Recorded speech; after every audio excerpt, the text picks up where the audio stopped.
Good evening, ladies, gentlemen, dear friends, dear guests and members of the Valdai Club. I'm pleased to welcome you at this closing session of the 18th annual meeting of the International Valdai Discussion Club. And of course, it gives me great pleasure to invite our most distinguished guest to this stage, President Vladimir Putin of Russia.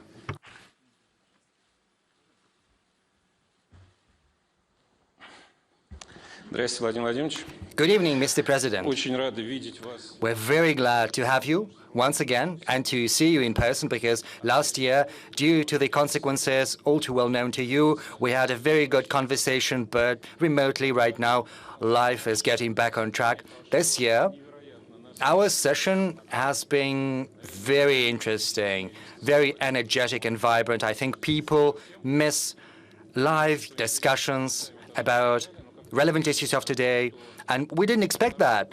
But, you know, of course, we understand that international politics is very important to discuss, but this is not the most important thing right now. Yes, it's changing, but the pandemic has not overturned it. But the same does not go for how people live, how relationships are built between people, states, and societies. And there have been some fundamental shifts here, and it's been like a thread going through all our discussion. And I think we'll have a chance to talk about that. But for now, I would like to give the floor to you to address the audience. Distinguished participants of the plenary session, ladies, gentlemen, from the outset, I would like to thank you for coming to Russia and for taking part in the events organized by the Valdai Club. As is tradition, during these meetings, you raise acute, burning issues of today. And you discuss comprehensively issues that are relevant to people across all countries of the world.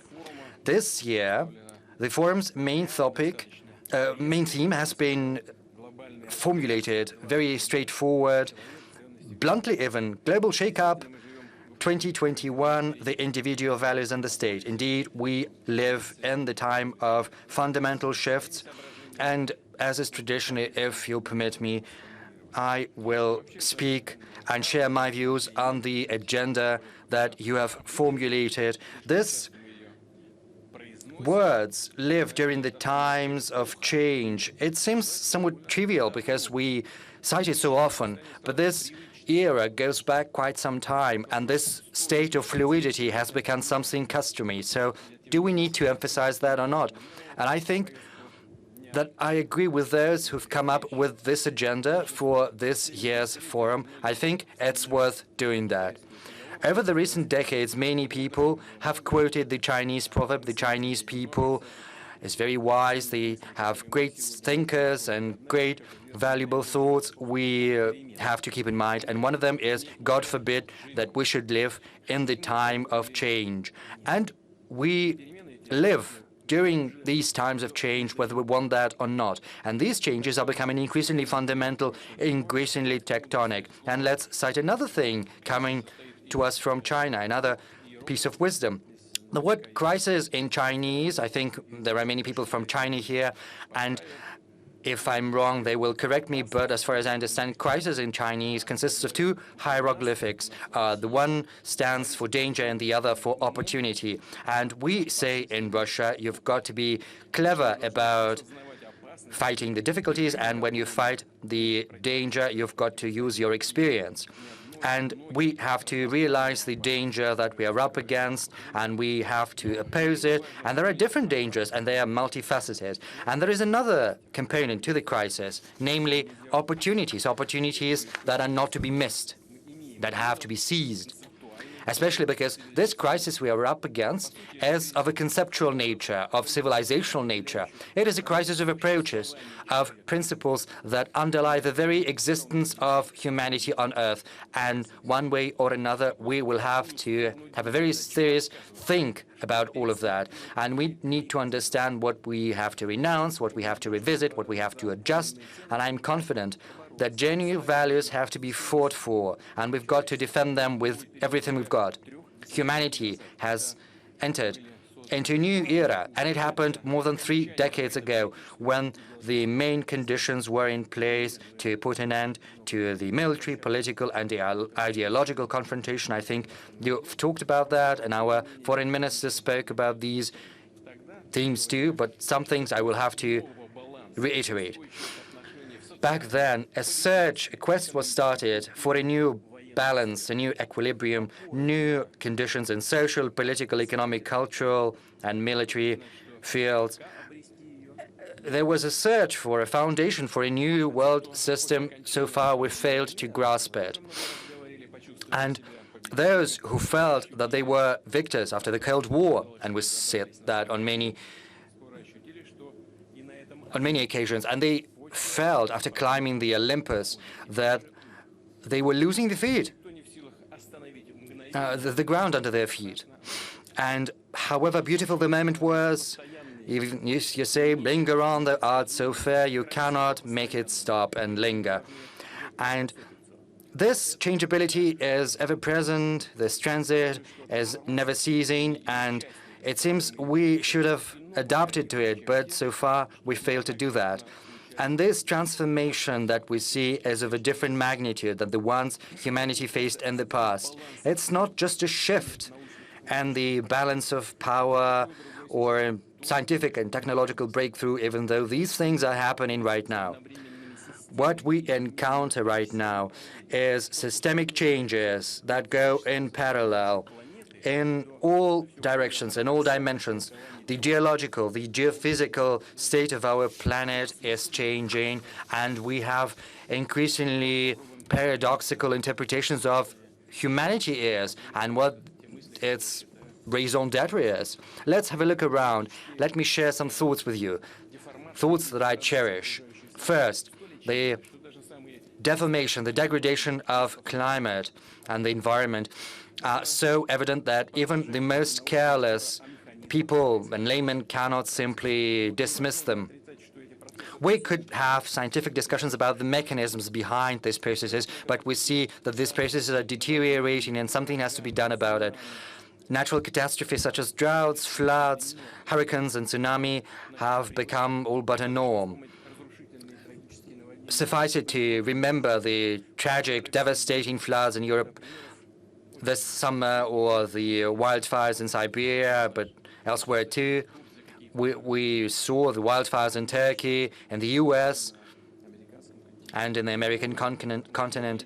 Any geopolitical, any scientific, technological, and ideological competition becomes almost senseless amid such conditions if the victor of such a competition will have nothing to breathe or nothing to sate their thirst. The coronavirus pandemic has become yet another reminder of how fragile our community is, how vulnerable it is. The main objective is to ensure safety and security of man and its stress resilience. In order to have greater chances of surviving the catastrophes, we need to revisit how we organize our life, our housing, how cities have to develop, what the objectives or the priorities of economic development are for whole countries. And security is one of the imperatives, one of the peremptory norms. And I dare anyone try to contest that. And then they will have to explain why they turned out to be not ready for crises and shake-ups. Secondly, social and economic problems humanity is facing have exacerbated to an extent that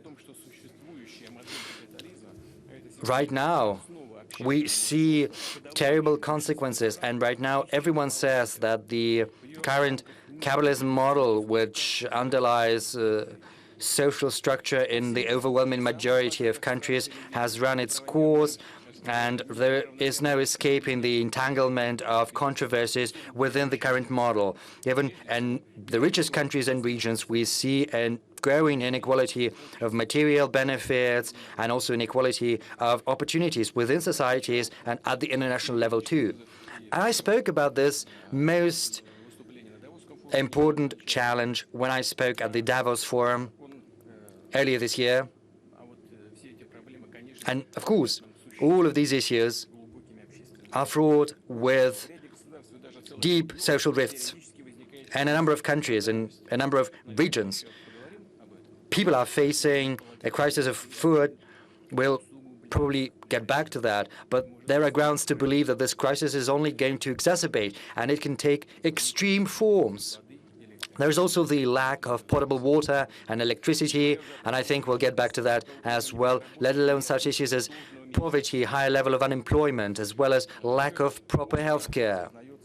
And countries that are lagging behind realize these issues very acutely. They despair of having a chance to catch up to the leaders. And this frustration is fueling aggression, pushing them into the ranks of extremists, and people who live in these countries feel frustration because their expectations have been disappointed. They feel that they have no prospects, not themselves, not just themselves, but also their children. And this leads to a quest for a better life, for uncontrolled migration, which in turn creates conditions for social discontent in countries and better off countries. I don't need to explain anything to you because you understand that and you probably know all of that better than I do. And also there are other acute social issues, challenges and risks in better off countries, in leading countries. And right now, this fight for influence is being relegated to the background because you've got to address your own problems first. And sometimes we see this blunt, aggressive reaction of society, especially young people, against the measures aimed at coronavirus. And we see that the infection has become but a trigger, whereas the roots of social discontent run far deeper. The pandemic of coronavirus was supposed to consolidate people in the fight against this great threat of the utmost magnitude, but instead it became a divisive factor. There are many reasons to explain that, but the most important issue is that people tend to traditional models which do not work, or to be more precise, they work, but very often they produce the obverse effect. Sometimes they lead to a worsening of the situation instead of improving it. On many occasions, Russia has come up with a call to put aside the ambitions there is no place for in this world and to work together. I believe we'll talk about that later. Let's talk about the fight against the coronavirus pandemic. Well, I'm not talking about the sanctions against Russia, but you know that sanctions persist even against countries that are in dire need of international aid, and these sanctions are still there. These restrictive measures are still in place. And what about principles of humanism that underline the Western political thought? In reality, it turns out to be nothing but blah, blah. Well, that's what we see when we look at it. Third, there is a technological revolution. We see great achievements and accomplishments in AI, power generation, communication, genetics, bioengineering, medicine, and they open up colossal information, but they also raise applied issues, spiritual, philosophical, moral, which only sci-fi writers were concerned in the past. When the technology will become better at thinking than human being, to what extent can we interfere into the human organism before humanity ceases to be themselves and turn into something else? What are the ethical boundaries in the world where science and technology have no bounds? And what will it entail for our successors and descendants, our children and grandchildren? And these changes are gaining momentum, and they're impossible to stop because this is an objective reality, and we'll have to respond to these changes. And all will have to do that regardless of your political regime, economic state, or prevailing ideology. Well, as far as words go, all countries say that they are committed to the ideals of cooperation, of working together against common issues, but that is just what the words say. In reality, something else happens. And as I said the pandemic has all but pushed forth and spurred on negative trends that came to the foreground a long time ago. Everyone is out for themselves, and this is a principle that has become the new norm, and some even boast of that, and self-interests have prevailed over the common good. And this is not about the ill will of elites or some countries. Everything is far more complex and complicated. The world is not black and white. Every government, every leader are first and foremost accountable to their compatriots, their citizens. They need to ensure their security, safety, and welfare. That is why international transboundary themes will never have the same importance for the leadership of a country that internal stability has. And this is normal. This is the right thing to do. And we have to admit that world governance institutions are never as efficient as they need to be. They're not up to the task as far as the dynamics of global processes goes. And the pandemic has been a huge help in that, because it showed what institutions have potential and what needs a readjustment. And right now, we are up for a realignment of the world system, because the shares will have to be redistributed between growing, developing countries that felt left aside in the past. And right now, it's no longer the West that is dominated in the world affairs. Right now, it was but a short period of time. Right now, everything is far more diverse and diversified. We see a transformation. It's not mechanical. It's a unique process. And the political history has not known any examples when a stable world order emerged without a big war, not based on its outcomes, as it happened after the Second World War. So we have a chance to create a very good, benignant precedent, because we know that this attempt after the end of the Cold War, based on the West's domination, failed. And the current world order is a byproduct of that failure, and we have to learn the lesson. So what is the outcome we have arrived at? For 2 decades, the most powerful country in the world was engaged in military campaigns in 2 countries that were incomparable to it under any parameter. As a result, the country had to wind down its operation without achieving the objectives that it set forth 20 years ago. They had to withdraw from these countries, suffering and having dealt an important damage to others too. And the situation has worsened drastically. But it's not just about that. In the past, when a war was lost by one country, the other emerged victorious, and this victorious power assumed the responsibility. So the failure of the U.S. in Vietnam did not lead to Vietnam turning into a black hole. No. We saw a statehood emerge in Vietnam. It was relying on the support of a powerful ally. But right now, everything is different. Whoever is on top, the war never ceases. It only changes its form.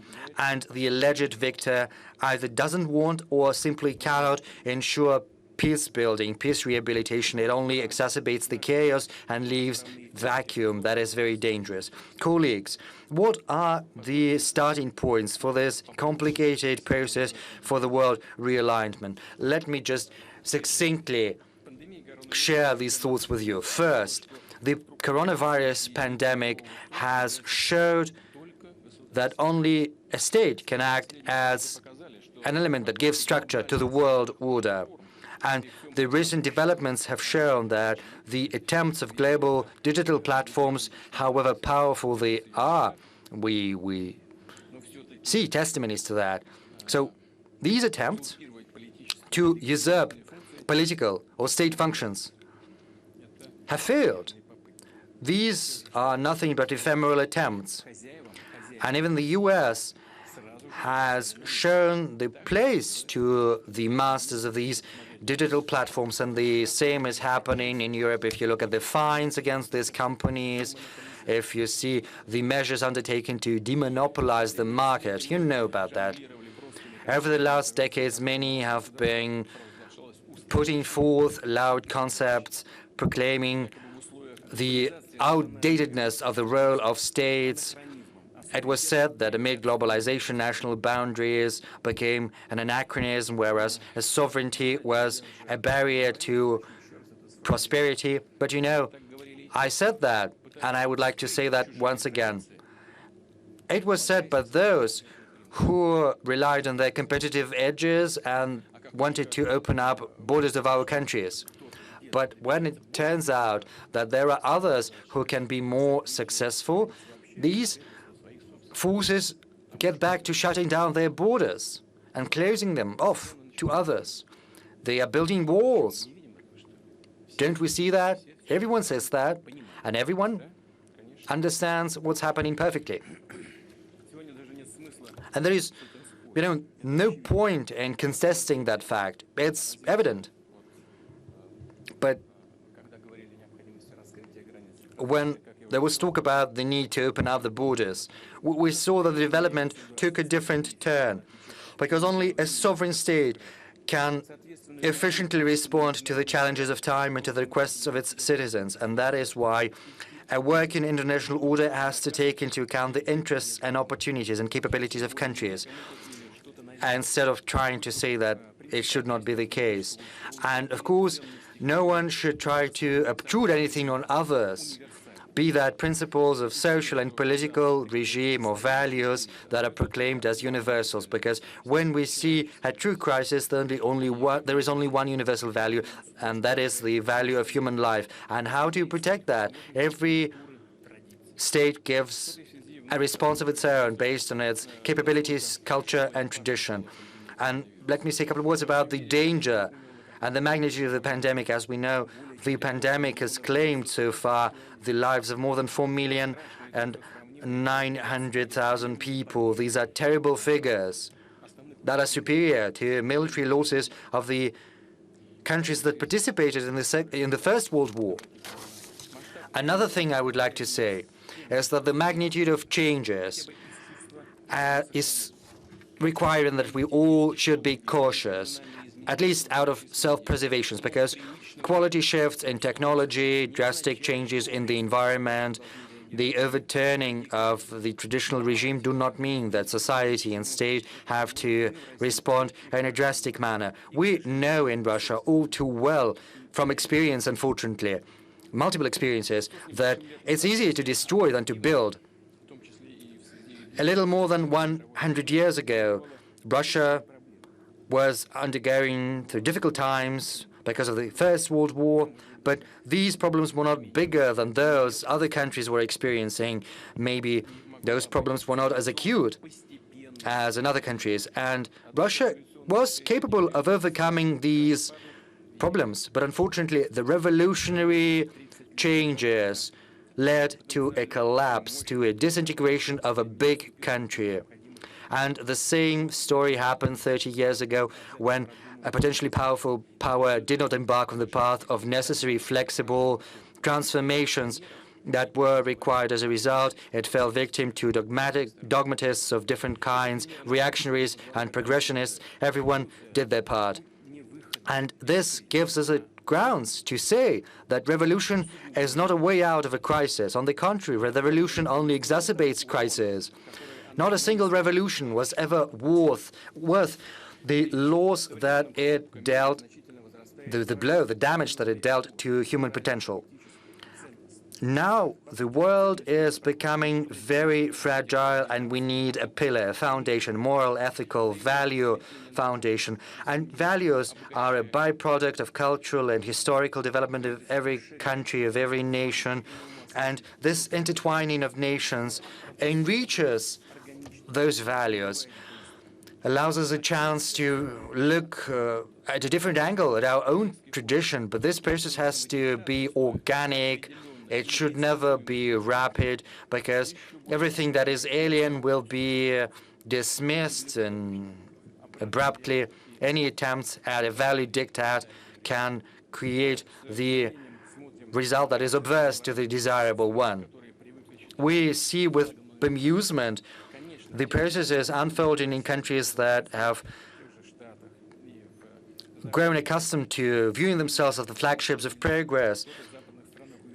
Of course, it's none of our business what is happening. The social and cultural shocks that are happening in some countries, in the Western countries, some believe that aggressive blotting out of whole pages of your own history, the affirmative action in the interest of minorities, and the requirement to renounce the traditional interpretation of such basic values as mother, father, family, and the distinction between sexes are a milestone towards a renewal of society. It's their right. They can do that if they want to. We're not trying to meddle into that, but we have a different point of view. We believe, at least the overwhelming majority of Russian society, that should be more precise, believe that we need to rely on our own spiritual values, on our historical traditions, on the culture of our multi-ethnic nation. The proponents of the so-called social progress believe that they are bringing a new conscience, a new consciousness to humanity, something that is more correct. But we're not the ones to judge. Let them do that if they want to. But there is one thing I would like to say. The recipes they come up with are nothing new. Paradoxical as it may seem, but this is something we saw in Russia. It happened in our country before. After the 1917 revolution, the Bolsheviks followed the dogmas of Marx and Engels, and they also declared that they were going to change the traditional lifestyle, the political, the economic lifestyle, as well as the very notion of morality, the basic principles for a healthy society. They were trying to destroy age and century-long values, revisiting the relationship between people. They were encouraging, informing on one's own beloved and families. It was hailed as the march of progress, and it was very popular across the world, and it was supported by many, as we see it is happening right now. Incidentally, the Bolsheviks were absolutely intolerant of other opinions, different from their own. And I think this should remind you of something that is happening. And we see what is happening in the Western countries. It is with puzzlement that we see the practices Russia used to have and that we left behind in distant past. The fight for equality and against discrimination turns into an aggressive dogmatism on the brink of absurdity when great authors of the past, such as Shakespeare, are no longer taught in schools and universities because they are announced as backward classics that did not understand the importance of gender or race. In Hollywood, there are leaflets reminding what you should do in the cinema, in the films, how many personalities and actors you've got, what kind of color, what sex, and sometimes it's even tighter and stricter than what the Department of Propaganda of the Soviet Communist Party Central Committee did. And the fight against racism, which is a lofty goal, turns into new culture, cancel culture, and into reverse discrimination, racism on the obverse. And it brings people apart, whereas the true fighters for civic rights, they were trying to eliminate those differences. I asked my colleagues to fight this quote from Martin Luther King, and he said, "I have a dream that my 4 little children will one day live in a nation where they will not be judged by the color of their skin, but by the content of their character." That is a true value. But I'm afraid this is not what we see in reality right now. Incidentally, in Russia, most of our countries simply do not care what skin color you have. He or she, that's not that important, because each and every one of us is a human person, human being. That's the most important thing. We see phantasmagoria brought about by this discussion in the Western countries about the rights of men and women. You know, the Bolsheviks were speaking about nationalizing not just the property, but also women. The proponents of new approaches go so far as they want to eliminate the whole notions of men and women.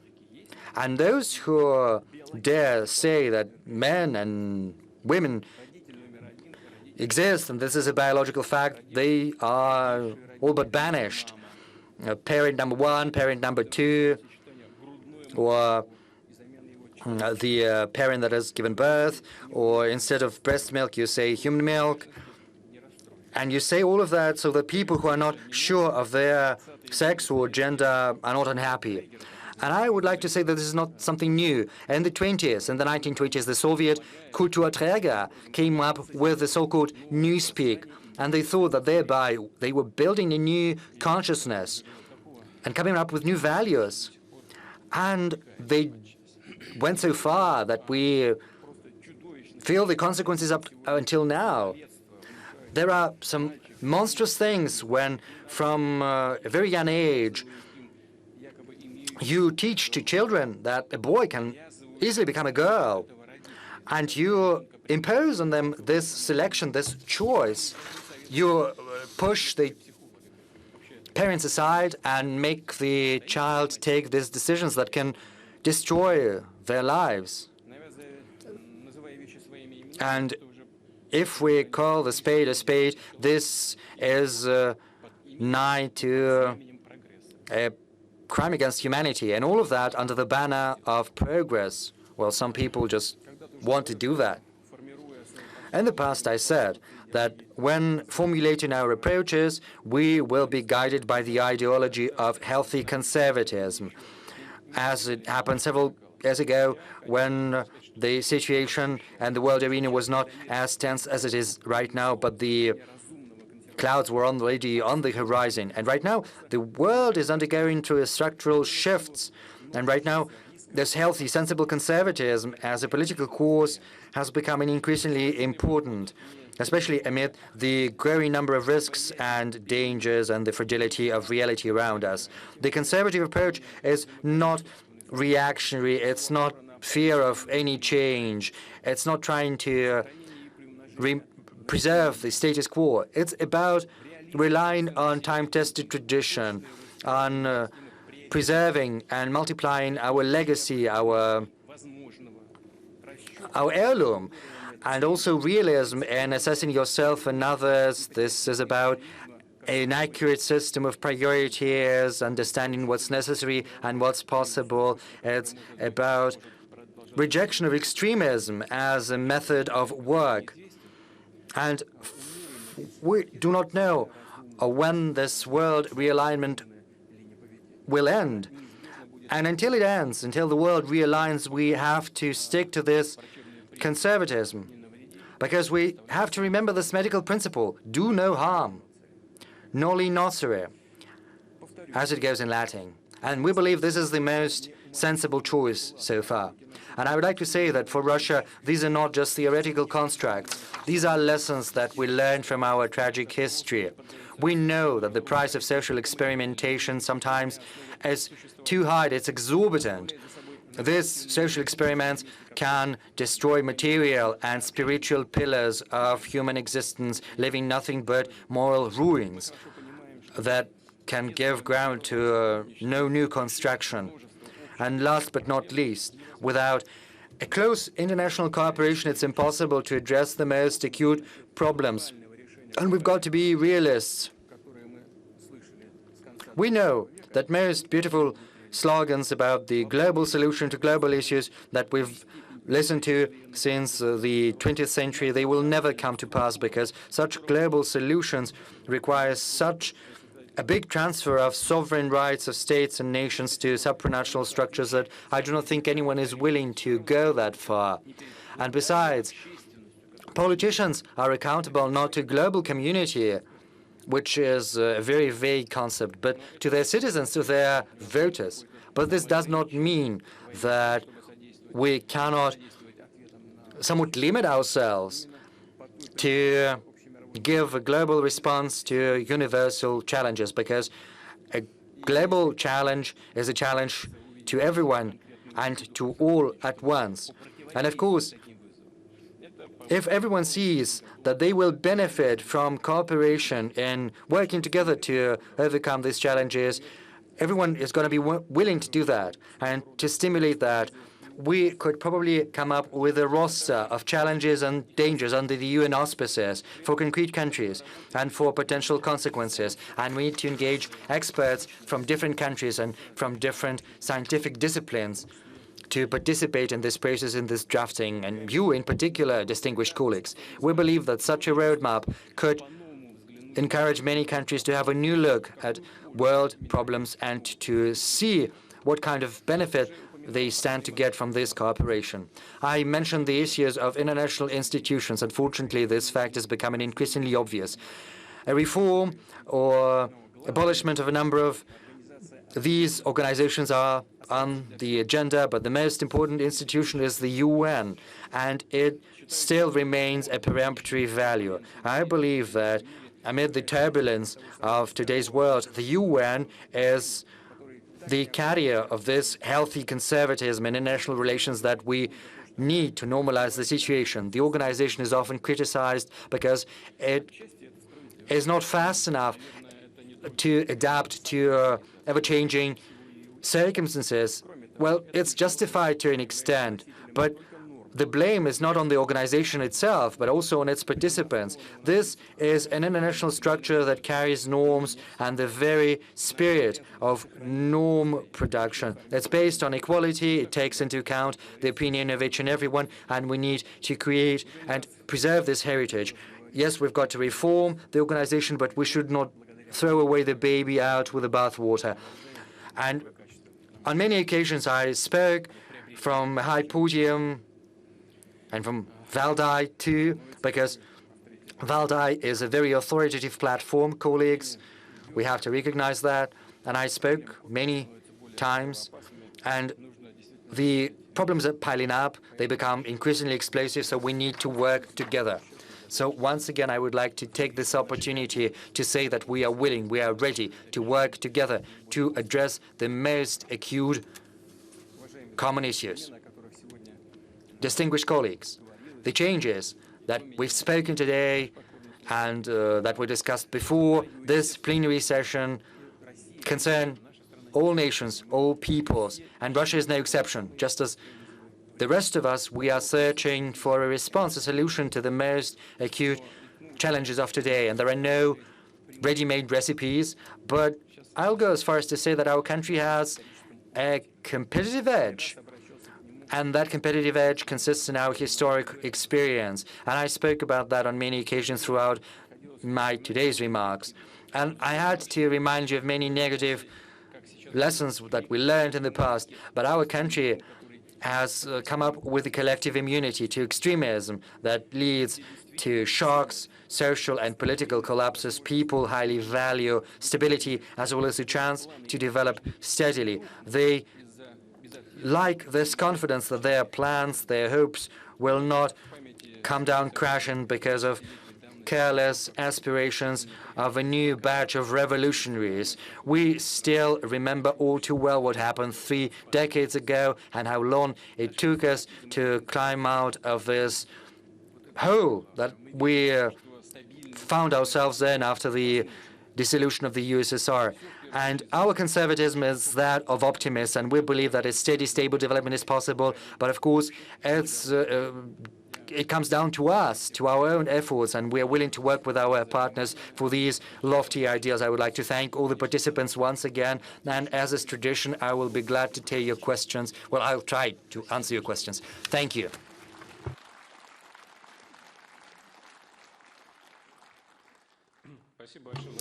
Thank you very much, Mr. Putin, for such a lengthy presentation regarding the current and outstanding issues and some core issues as well.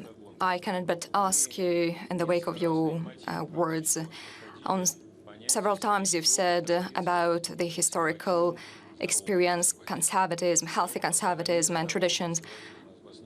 Are you not afraid of unhealthy conservatism? Where is the border between that when traditions become a burden? Well, anything can be turned into a burden if you are not careful enough. But when I speak about healthy conservatism, I recall Nikolai Berdayev, whom I've mentioned on numerous occasions. This is our well-known philosopher who was expelled from the Soviet Union in 1922.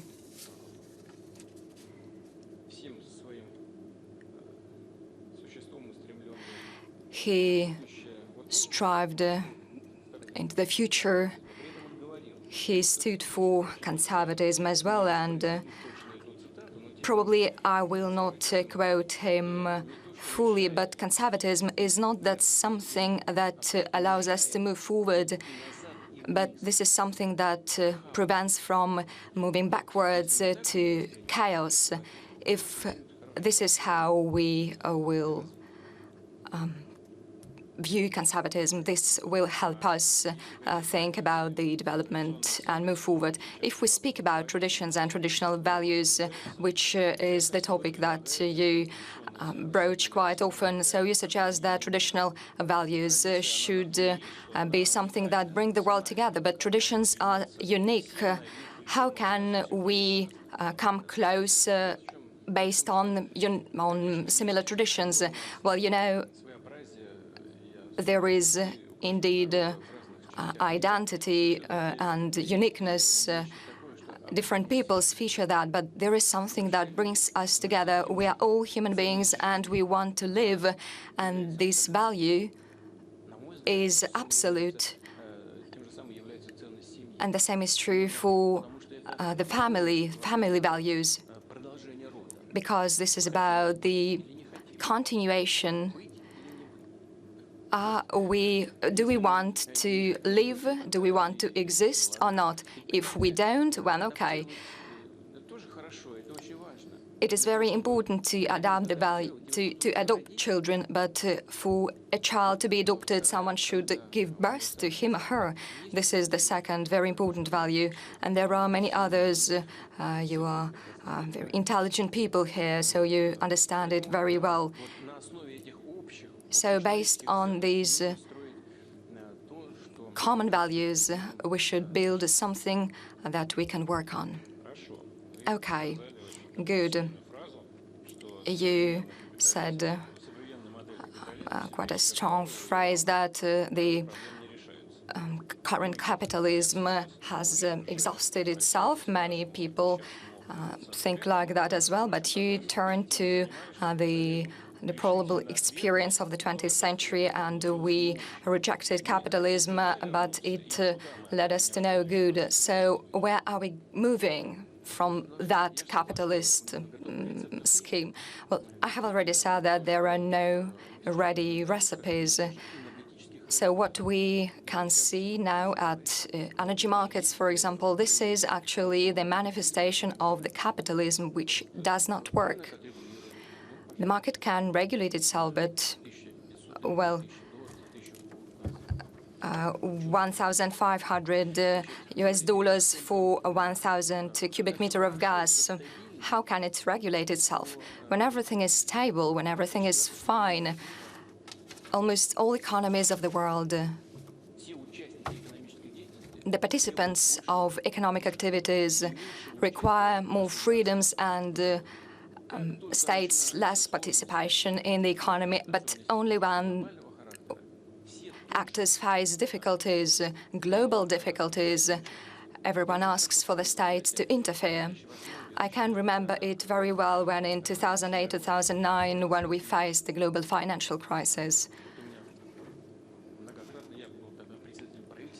I was the head of the government at that time, and I spoke to many successful entrepreneurs, and they were ready to give their companies only for 1 ruble, although it cost millions of US dollars.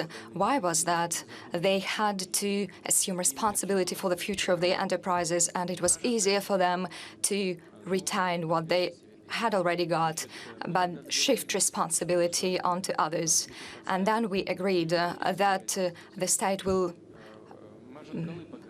lend a hand and assume some responsibility. We managed to find a solution together with entrepreneurs, and as a result, biggest private companies were bailed out, and the state got money as a result. Because when they found themselves in good conditions, when they managed to get afloat once again, the state got the revenues. Probably it is here that we can find common solutions, and we can adopt the experience of other countries of this partnership between the state and the private sector. And China is a good case in point, because the Communist Party has a leading role, but still the institutions, economic ones, function very effectively. This is quite evident. There is no ready recipe, and the capitalism does not work, and I have provided some examples of that. You know, it resembles art. You know? Yes, it is. Indeed it does, and we should feel at what period of time we need to take advantage of that, whether to put more salt or sugar in that, being guided by the common principles that we look at when financial institutions like the OECD or the IMF come up with them. So we should look at them. And where are we? So we look at them and come up with plans, and this is how we should do. By the way, over the past years, when we have tried to adverse the negative effects of the pandemic, we've managed to do that indeed, and we can see that other countries have shown good results as well. It seems that we have been building the optimism of conservatism. You know, we should build social welfare states, actually, like Europe has been doing, and for us it's very important as well. Here I'm speaking about the difference in the incomes of our citizens, but it is not only our problem. And just look at the situation in Europe, in the United States. There is a gap as well, and the main benefits went to those people who were already well off, and they have become only richer, unlike the middle class and the people with the lowest income. In the United States, it is very evident, and in Europe, this is a little bit less obvious. And the last question from me then. You have said about the UN's valuable role in the international relations. Well, it is quite clear, although many have criticized it, and your counterpart, Mr. Erdogan, said the other day that the United Nations Security Council should be taken away because the group of victorious states monopolized the power. Do you agree with that? No, I don't. He has come recently to Russia, and we have met. I have looked through his ideas. I agree with some points that he has made, but still, well, it is clear why he says this. He believes, it seems, that Turkey could have also become a UNSC permanent member state, but it's not Russia that has to decide. It should be a consensus decision. And we have India, we have South Africa. This is quite a fair thing to do. The most important thing is to strike a balance. There can be different solutions of this problem. I'm not going to jump ahead and tell you about Russia's position.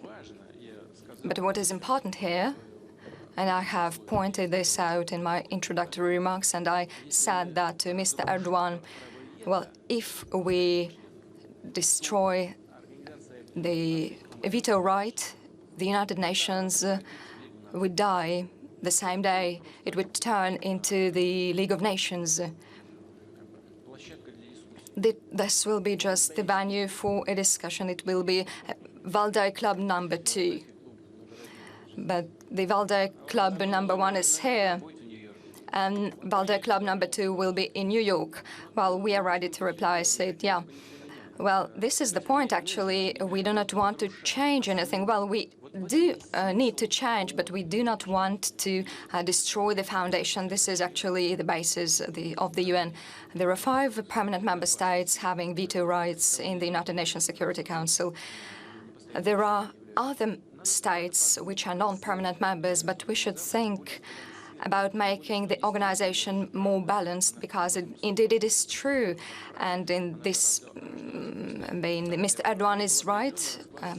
United Nations appeared after World War II, and there have been some changes in the power balance as well, and we know that very well. In terms of purchasing power parity, China is ahead of the United States. What is that? This is actually the global change. And what about India? There are 1,500,000,000 people there. Where is Latin America? Where is Africa? Brazil is a giant economy. We should think about that as well. We should discuss these things, but we should not rush in. We should not make mistakes while reforming the organization. Well, the Valdai Club leadership will consider this issue, will consider conducting sessions in New York. I'm afraid about visas. We will have problems with that, I think. Well, you know, probably if it is the head of state level, then it's okay. We can ask Mr. Lavrov to speak about that with his counterparts. Well, yeah, indeed, we can hold Valdai Club meetings abroad at some other venues. It could be interesting.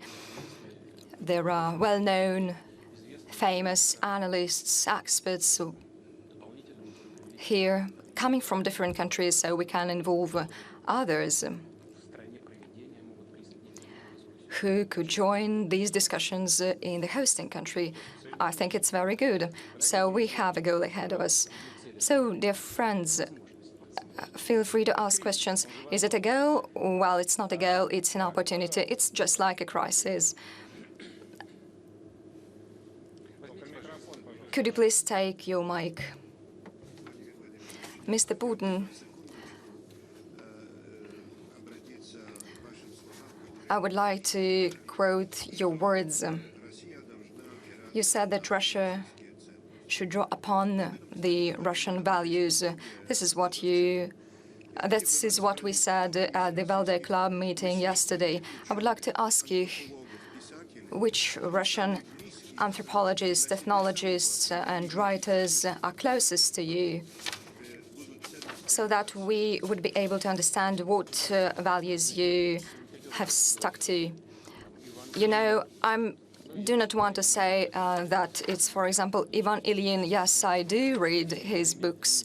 I have his book on the shelf, and I take it and read it. I have mentioned Mr. Berdyaev as well. There are other Russian philosophers. These are the people who have thought about Russia and about its future.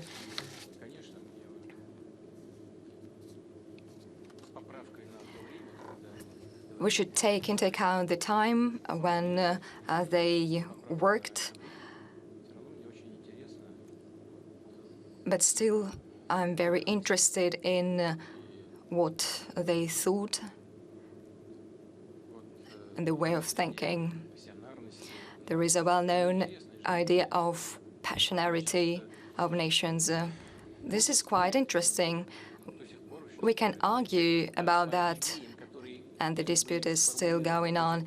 But if these ideas cause disputes, it means that these ideas remain interesting. I will remind you about the passionality. The author believes that nations and peoples and ethnicities are born like a living organism, then they go up to the climax, and then they become older. But in many countries, like on the African continent, today's Europe is called the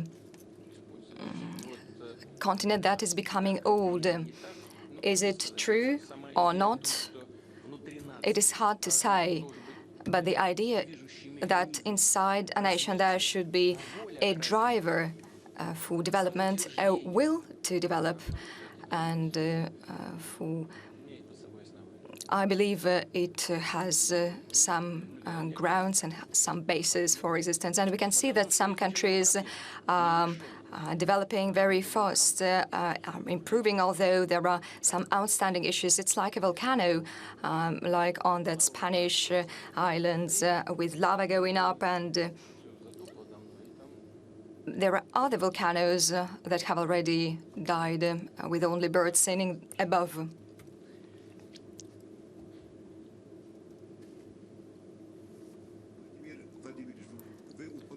Mr. Putin, you've mentioned Lev Gumilov. And in 1979, I got his first book that was published at that period of time by himself.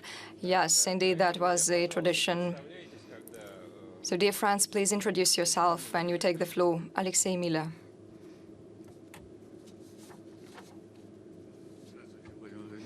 Good afternoon, Mr. Putin. Alexei Miller, historian, the European University of St. Petersburg. So we have two Alexei Millers.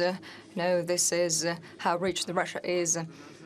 Well, 2 years ago, you were asked at a Valdai Club meeting about the resolution of the European Parliament, which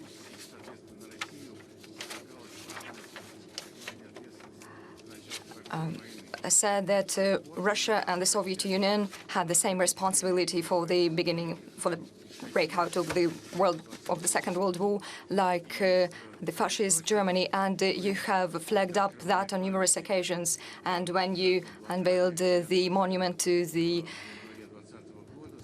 survivors, to the victims of the Leningrad siege, you said that P5 leaders should meet so that we would get rid of these ideas of the war of memories. But we unfortunately didn't move far. Are there any changes for the better? Could you please say a few words about that? And there is a second question. So, well, when we face this confrontation inside the countries involved in this war of memory, there is a high temptation to limit, to a certain extent, the freedom of discussions of historians, and such discussions imply differences of opinions. Some ideas and points of view cannot be quite right. And is there a threat to Russia in this regard? Is there going to be some limitation to the freedom? No, I do not think we are facing this threat. People sometimes do not take responsibility for what they say, but this is like the reverse of the medal. If you talk about my initiative to convene the meeting of the P5 leaders, well, it has been supported by all the leaders of the permanent member states of the United Nations Security Council. other problems emerged related to the differences inside the P5. They are not about Russia. And then we had this pandemic of COVID-19, and it became more complicated. But there were positive views of the meeting. Hopefully, it will take place sometime. It will be for the better. It will be useful. We have been discussing it with our U.S. partners, our Chinese friends, and the French as well. By the way, the French president supported this idea straight away.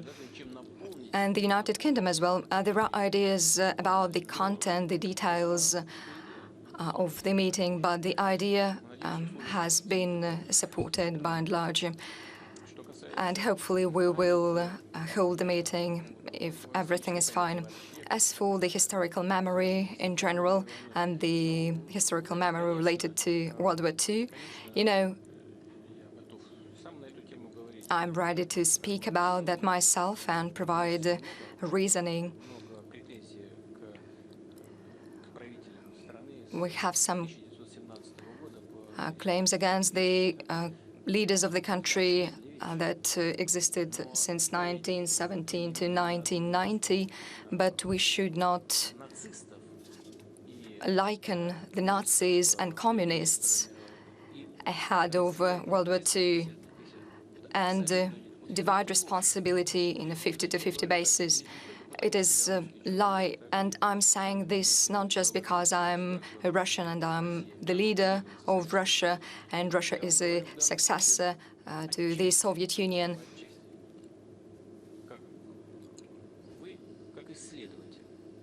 I'm saying to you as a historian, I have read the archives.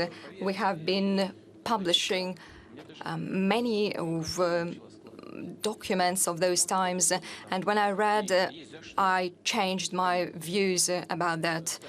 And we have something to blame Stalin for the concentration camps and many other bad things, but the Soviet government did its utmost to prevent the beginning of World War II.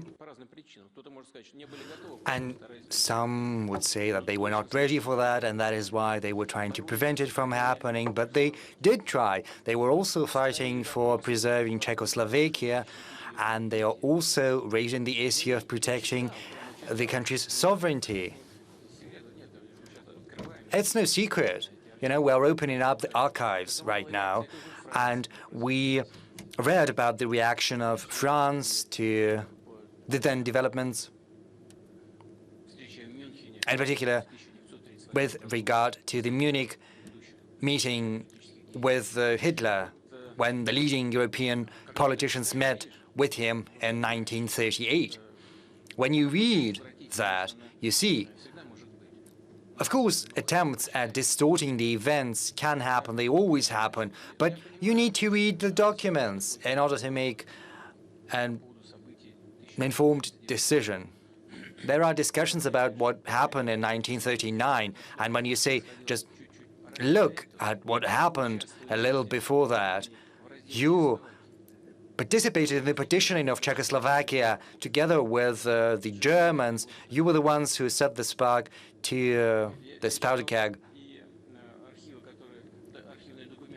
I read the archive documents that ended up in Russia after the Red Army swept through Europe. Those were French, German documents. So it was basically an agreement on partitioning Czechoslovakia, an agreement on when the troops were to be introduced into the country. And then they're trying to shift all the blame on the Soviet Union. But it's just not true. It doesn't fit the realities, nor the truth, nor the facts. So who was the aggressor? Who was the one who started the war? Was it the Soviet Union that started a war on Germany? No. Yes, there were these secret agreements between Germany and the Soviet Union. Incidentally, I would like to draw your attention to the fact that the Soviet troops entered Brest when the Germans were already stationed there. The latter just moved a little bit and the Soviets came in. So we have to have a very calm, informed discussion with reference to documents. No one is blaming the then Polish leadership, but we cannot allow that such blame is placed on the Soviet leadership either. Besides, on June the 22nd, 1941, Germany attacked the Soviet Union, and let's not forget who stormed Berlin. That was not the Germans nor Americans, not the British, nor the French, nor the Americans. It was the Red Army.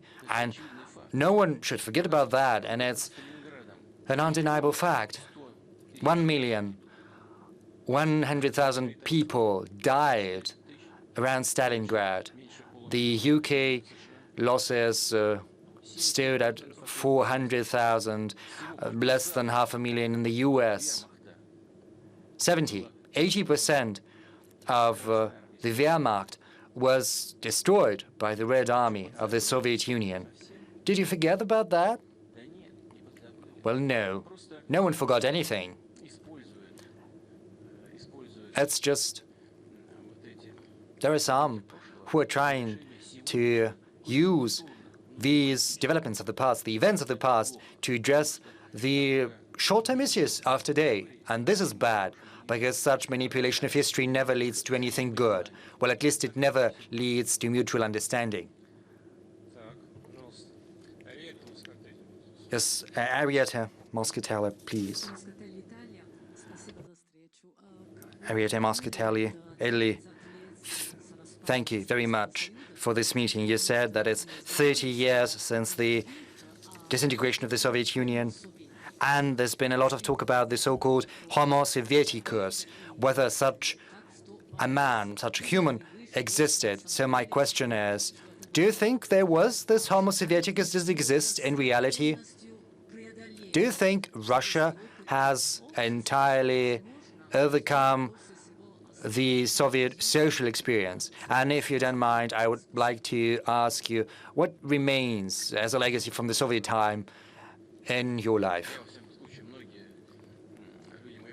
Many people of my generation, at least, remember this formula, a new community of Soviet people, Soviet individual. We remember that very well. And there's nothing bad about this formula per se. But then, the whole world, the US, they're saying that the US is a melting pot where people of different nationalities, different religions, different ethnic groups are melting and mingling together. And there's nothing bad about that. The Irish, the people originating from Europe, from Eastern Europe, from wherever who come, Latin Americans, the Africans, those who originated in these countries and these continents, they come together and they are proud to be US citizens. And that's wonderful, this melting pot. But Russia is a melting pot too. From the very moment when a unified Russian state was created, I think the first steps to do that date back to the 8th century, the 9th century. After the baptism of Rus, a Russian nation started to emerge, as well as a centralized Russian state based on a common market, shared language, the authority of the prince, as well as shared spiritual values. And then the Russian state, after being formed, started to expand, turning into a melting pot in its own right. And there was nothing new in principle that was created in the USSR, apart from this one single thing, this new community, these Soviet people. It took on an ideological flair. And that's not good because it limits the possibilities. Secondly, the Soviet people felt and bore the positive elements of what was happening. They took on such values as patriotism, as the primacy of spiritual, of material values, such values as family values. But there were some negative elements too that made their way into their psyche. Soviet people were devoid and robbed of property. They had no individual property, private property. Well, only some small plots of land, but, it's different, absolutely. And that's why there was a different attitude towards labor. There was this attempt to make everyone absolutely equal, uniform. There were some elements, and some of them led to the fall of the Soviet Union, but it would be wrong to say that all of that is only black and bad. That would be just improper. Even though I do know there are people who are trying to denigrate everything, criticize everything. Well, probably they should be dipped themselves into something that doesn't smell that good. So there are good things, there are bad things too. This melting pot did exist, and I think it was a good thing, because it's a source of mutual enrichment of people of different nations. If you look at the historical documents, you'll see that everywhere. When Russia was expanding its territory, it never put into a difficult position those people who entered into a unified Russian state. And this goes for their culture, their religion, their history. Look at the decrees and ordinances of Catherine the Great. There was direct instruction to treat with respect the people who were professing Islam. This was a tradition. This was something that always happened. So in that sense, if you talk about trying to preserve these traditions, you'll see that there was nothing bad about this Soviet community apart from this ideological flair that was added onto the melting pot. And I spoke about many things related to the Soviet period of our history.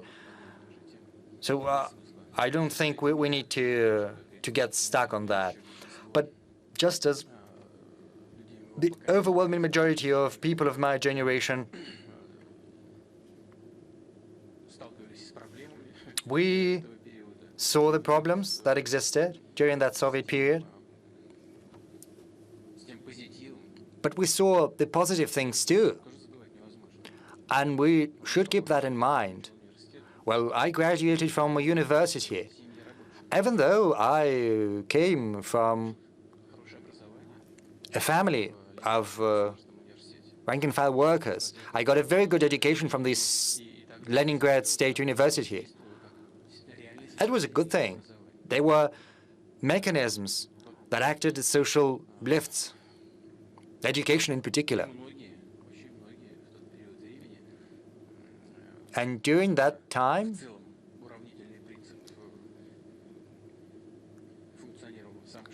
the principle of equalizing was applied very broadly. And some people saw the negative consequences of that equalizing. That's true, but others enjoyed some preferences, and people had access to the social lifts that I've just briefly mentioned.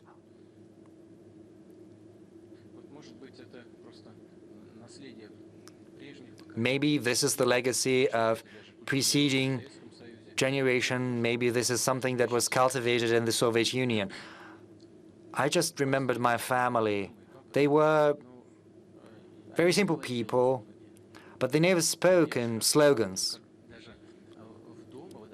But I remember all too well that even in everyday life and the family, when speaking about different problems or issues, and I would like to underscore that, in this popular manner, not in a sophisticated way. They treated their country with the utmost respect. And this was not a patriotism for show, not ostentatious patriotism. This was inside the family. It was something inherent, something inborn. And I think I have the right to say that such positive qualities were cultivated and the overwhelming majority of the Soviet people, as well as other nations of the Soviet Union. And it's no coincidence that more than 70 people voted in favor of keeping the USSR. Because many people that became independent after the dissolution of the USSR regretted that, genuinely. But we have what we have. We recognize the current realities. But as far as this Homo Sovieticus goes, well, I think I've spoken enough about that. Thank you. This year, we have a very special Valdai Club, because for the first time in history, we have a Nobel Prize winner, a Peace Prize winner. I would like to give the floor to Dmitry Muratov. Good afternoon. Thank you. Mr. President, guests of the Valdai Club, Fyodor, I would like to say that we have distributed the money. We've shared that. I would like to thank the Circle of Goodness Foundation. Moreover, we hope that our modest contribution will help us draw attention to our cause, because once children hit 18 years, those people covered by the foundations will no longer get the support. But as far as I understand right now, the Circle of Goodness is willing to extend their mandate, and also the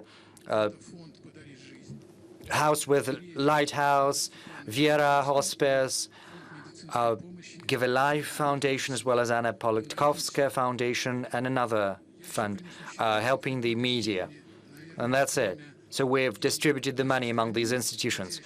I think this award is also something for our country, even though I think of myself as an imposter, but I want this award to help our country. And I hope it's going to be useful. And if you don't mind, I will ask a question now.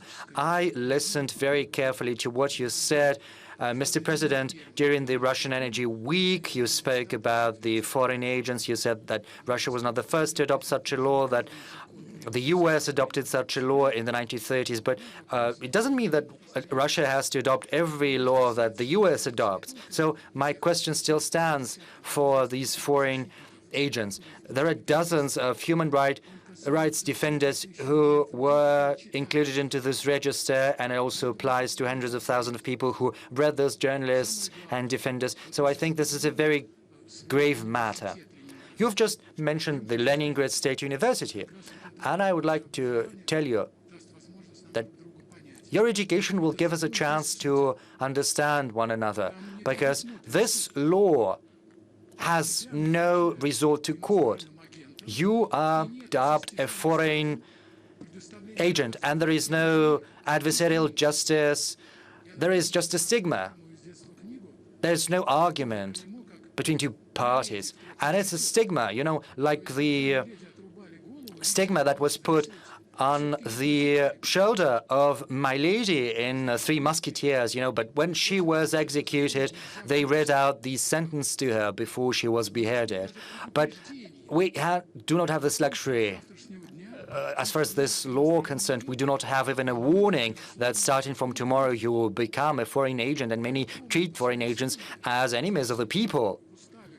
I remember when I was part of the guard service, and I know that the watchman first makes a warning shot upwards, and only the convoy and a camp shoots without warning. I think we need to look into that, because the criteria are so blurry there, such as getting organizational and methodological support. So I take a comment from a member of the Valdai Club, and if this member represents another country, what does it mean? Does it mean that I become a foreign agent? Well, they make the announcements on Fridays, and I would like to remind you that tomorrow is a Friday. I would like to ask you to respond to that. Maybe, Mr. President, together with the head of the State Duma, you could have an extraordinary meeting with the editors of different media. And if you hold this meeting, we will be able to talk about issues that require urgent attention. Thank you. Thank you. First, I would like to present my congratulations on the Nobel Peace Prize, and I would like to remind you that I mentioned Nikolai Berdyaev. He was expelled in 1922 from the USSR on the philosophic ship, and on many occasions he was nominated for Nobel Peace Prize, but he never got one. Well, it doesn't matter. Literature or whatever. Yes, agree, yeah. But the Peace Prize, Nobel Peace Prize, was awarded to the first president of the USSR, Mikhail Gorbachev, and also Barack Obama, so you are in very good company. My congratulations.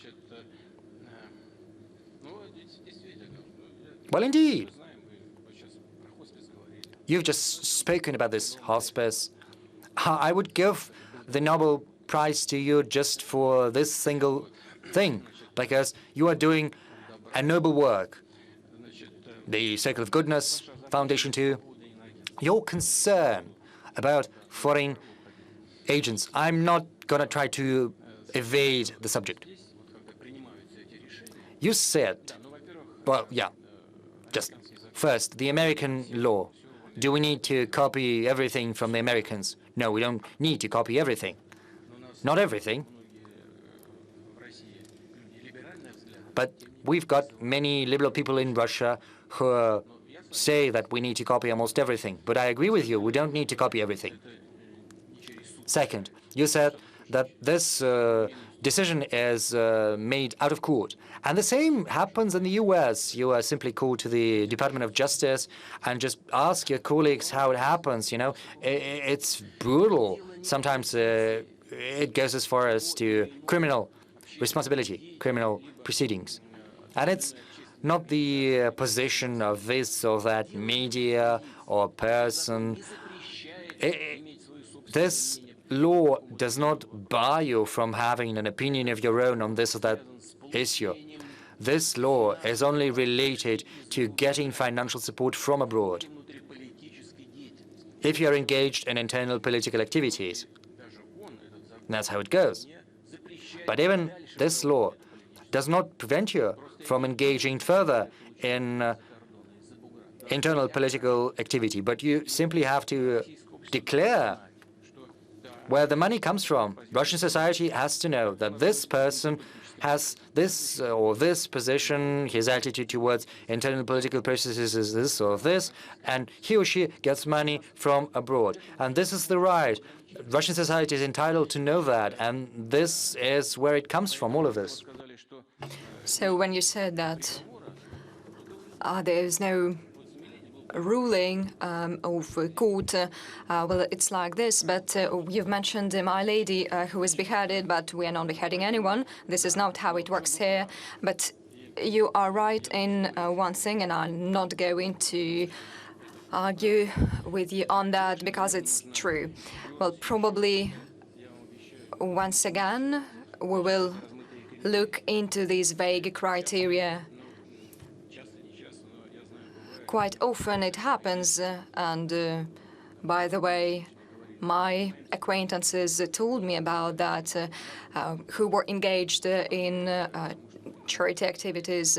So they were announced foreign agents, and by the way, I know that our colleagues in the Human Rights Council say the same. I instruct the members of the State Duma and other governmental bodies to be very attentive to this instrument and mechanism. Thank you very much for flagging this up. We will look into that. Thank you.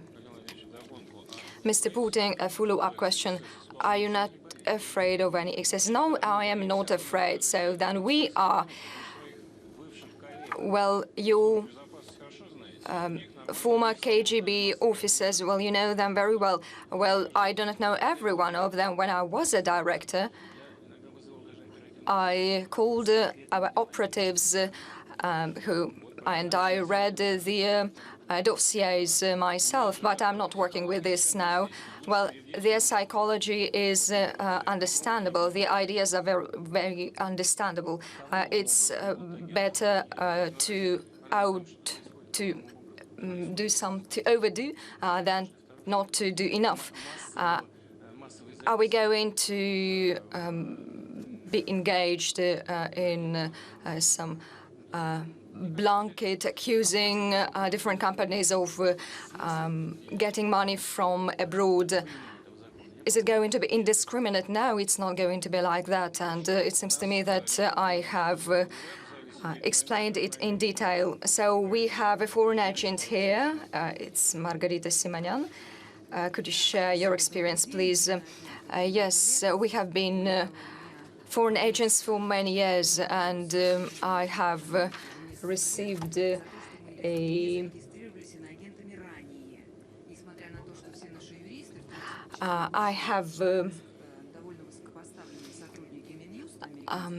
I have been told, and by the way, Dmitry, thank you very much for broaching up this topic, and we are told that this law is not about us because they did not include mass media outlets in the law because we should be registered as mass media outlet. And I have received a spine. So I have received a subpoena to come to law, and this is actually a very strict law which carries a 5-year sentence. And this law in the United States has some consequences and sanctions are imposed. For example, your accreditation is revoked, your accreditation to the Congress is revoked, and you cannot go anywhere, either to this meeting or that meeting, nowhere. Yes, and people are nodding. They know that very well. You actually work like underground there, and we will continue to work like that in the future. Mr. Putin, thank you very much for your healthy conservatism.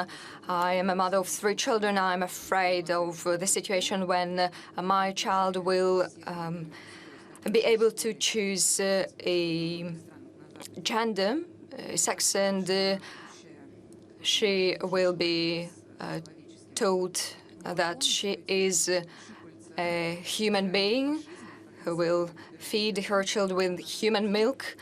And I hope that it won't be allowed in our country, despite it being very open. You have said about blah blah. That became a humanistic foundation of the European ideas. So the freedom of speech was like that postcard, and we try to look at that. We hope that there won't be any foreign agents in our country. But actually, this freedom of speech strangled our YouTube channel and our freedom of speech there on the internet. And you know that it is not our project. In the first place, it was the project that we tried to make for the country, and we do not believe in anything other than reciprocal measures. And Deutsche Welle was behind us in some ratings, and still it covers events in Russia, but we cannot cover events in Germany, although we have studios there. We have been working with the audiences, but suddenly, without any trial, in a second, without any grounds, our initiative was thwarted. So we ask you, Mr. Putin, to protect us, and we can see no other way than reciprocal measures. And there is another question. There was a Congress of Compatriots taking place in Moscow, and I asked colleagues who were there. Those were the people who protect the Russian language in other countries of the world, who are ready to sacrifice themselves for that very high purpose. So there was some people who wanted to get the Russian citizenship, but they could not. There were many people like that, and we spoke about the possibility for the Donbas people to get Russian citizenship. Cannot we make it easier? Well, the Greeks, the Germans were not afraid, were not ashamed of that, of providing citizenship to the people who wanted that. So, okay, as for the reciprocal measures, I believe that we should be more careful. And if someone makes mistakes like that, and I believe that this is a mistake when we talk about closing down the channel or creating conditions when it's impossible to work. I know that bank accounts were closed. Actually, many tools have been used. That's like a blanket bombardment. Yes, I know they did everything to prevent you from working there. I know that they infringe on the freedom of speech. It is bad, but the fact that they are doing this makes you think that since you are banned to work there, it will raise interest to you. Well, yes, there is that interest, but people have no opportunities to watch our YouTube channel. Yes, I understand. As for the reciprocal measures, I do not think they should not be counterproductive. As for the Russian citizenship, well, yes, you're right, and my position is as follows. We need to improve this tool.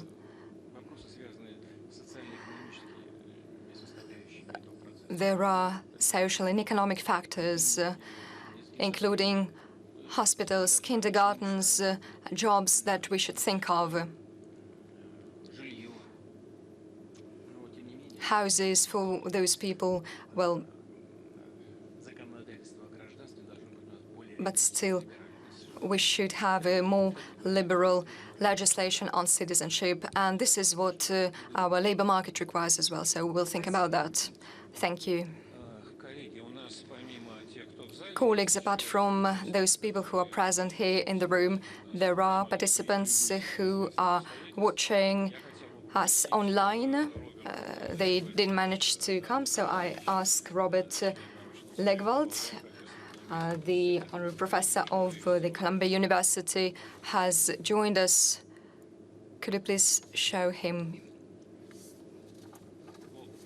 Thank you very much, Julia. For me,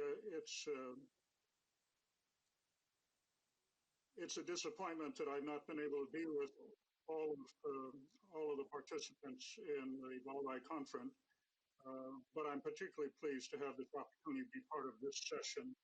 The topic of Valdai this year has been very transcendent and fundamental questions, and I admire Valdai for doing that. And Mr. President, President Putin has certainly risen to the challenge of that agenda and has addressed it in an extremely engaging and revealing fashion. My question, however, is narrower, much more specific, and I apologize for descending to this level, but it's a question that's important in my country. I think it's a question that's important in your question.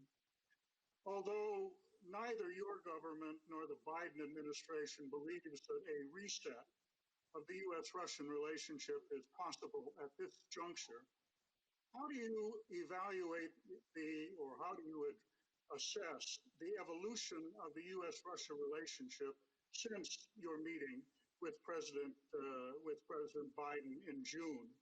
In what areas has there been progress, if any, and what, in your view, are the obstacles to further progress? Thank you very much.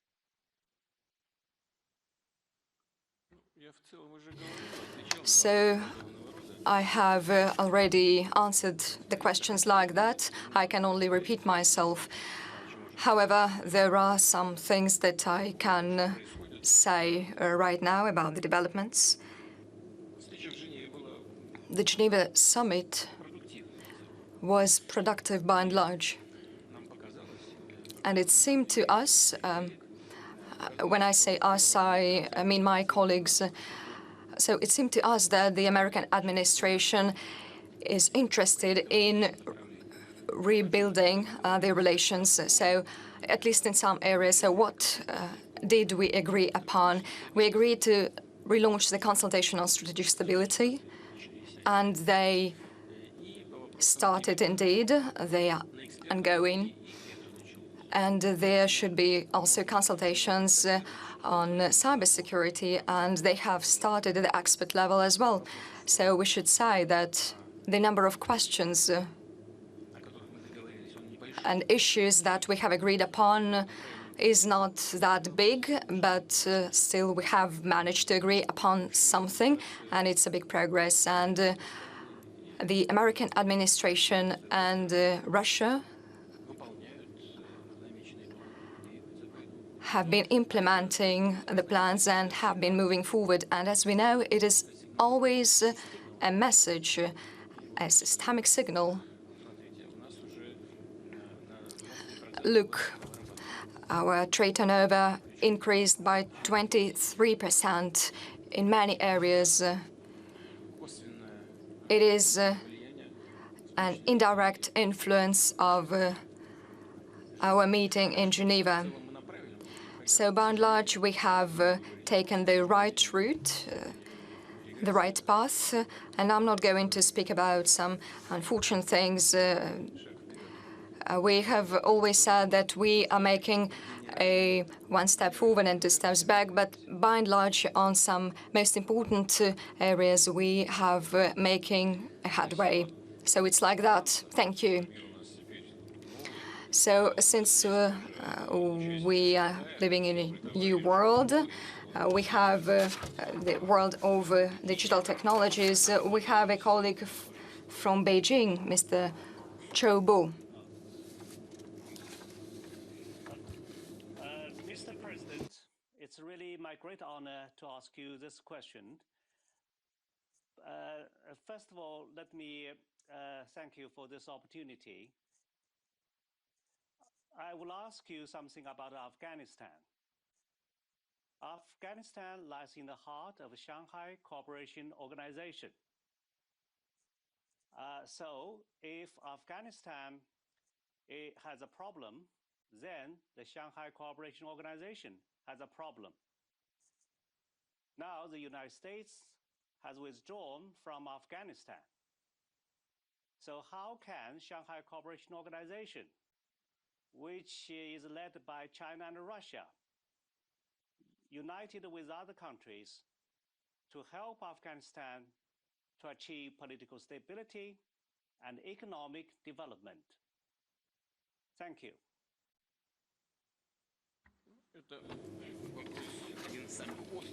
Well, you know, it's one of the most pressing issues nowadays. The situation in Afghanistan is very acute, and we have had a meeting with the representatives of the Taliban movement and the People's Republic of China has been working on Afghan issues as well, quite actively, and for us all, it is a very important issue because Russia and China believe that it is very crucial to have a calm and developing Afghanistan close to our borders. Afghanistan, which is not a source of terrorism or radicalism of any kind. So we can see what's going on in Afghanistan. And unfortunately, there are still terrorist groups like ISIL, and some Taliban movement representatives have fallen victims to the attacks, and the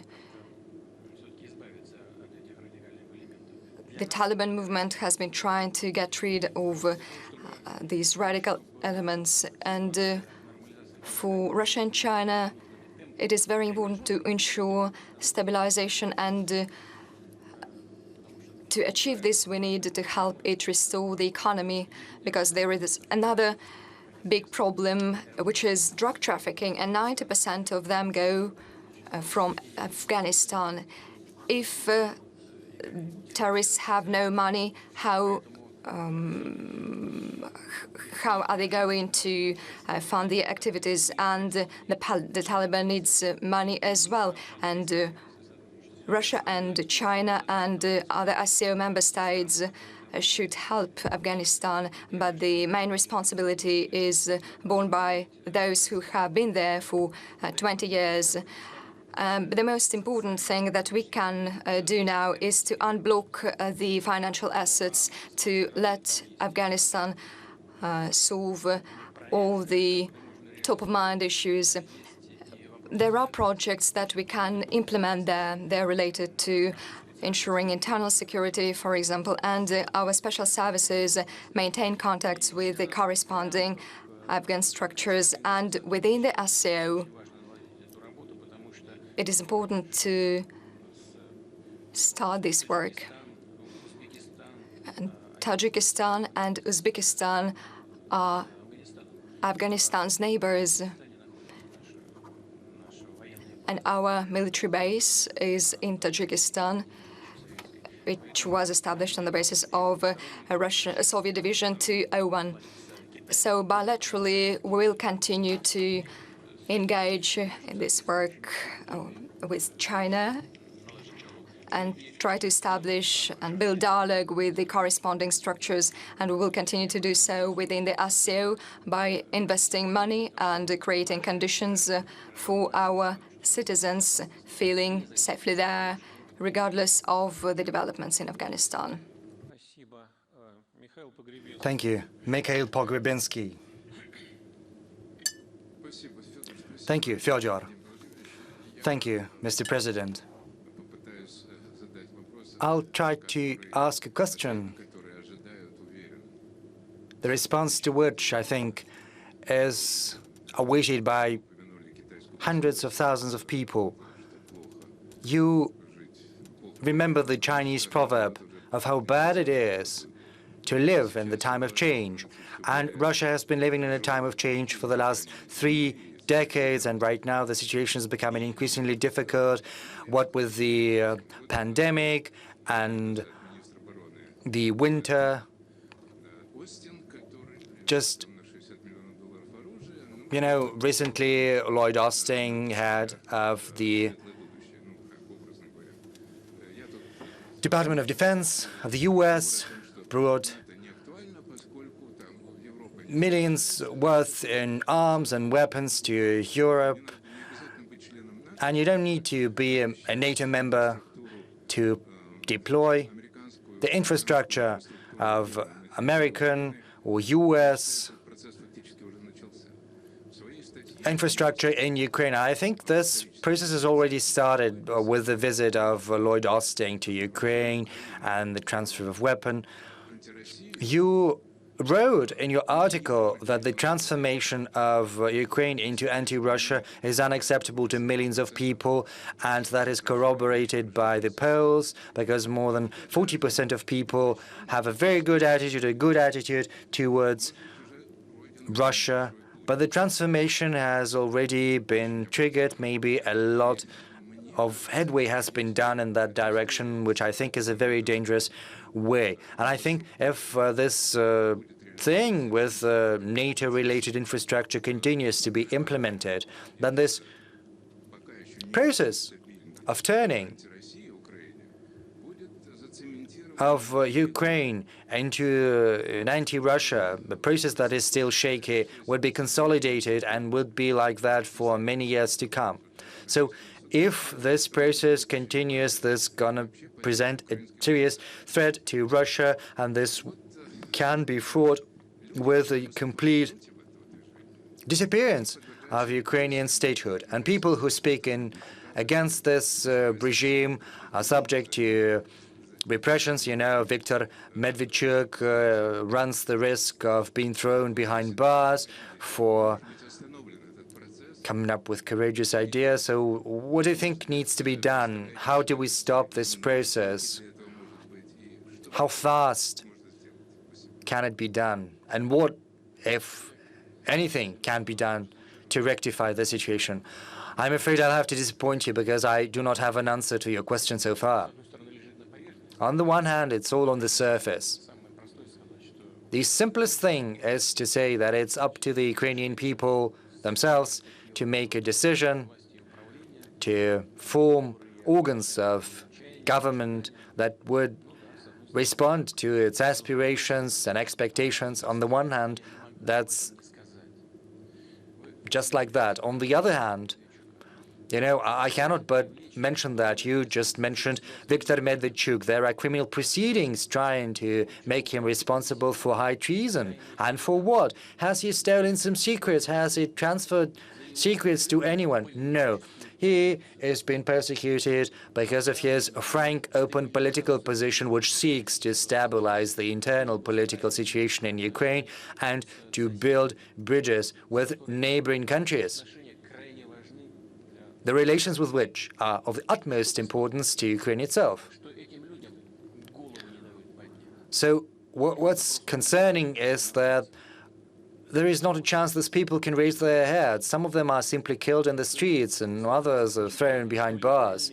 So it would seem as if there are no legal means for the Ukrainian people to form such bodies of power that would respond to the interests of Ukrainian people.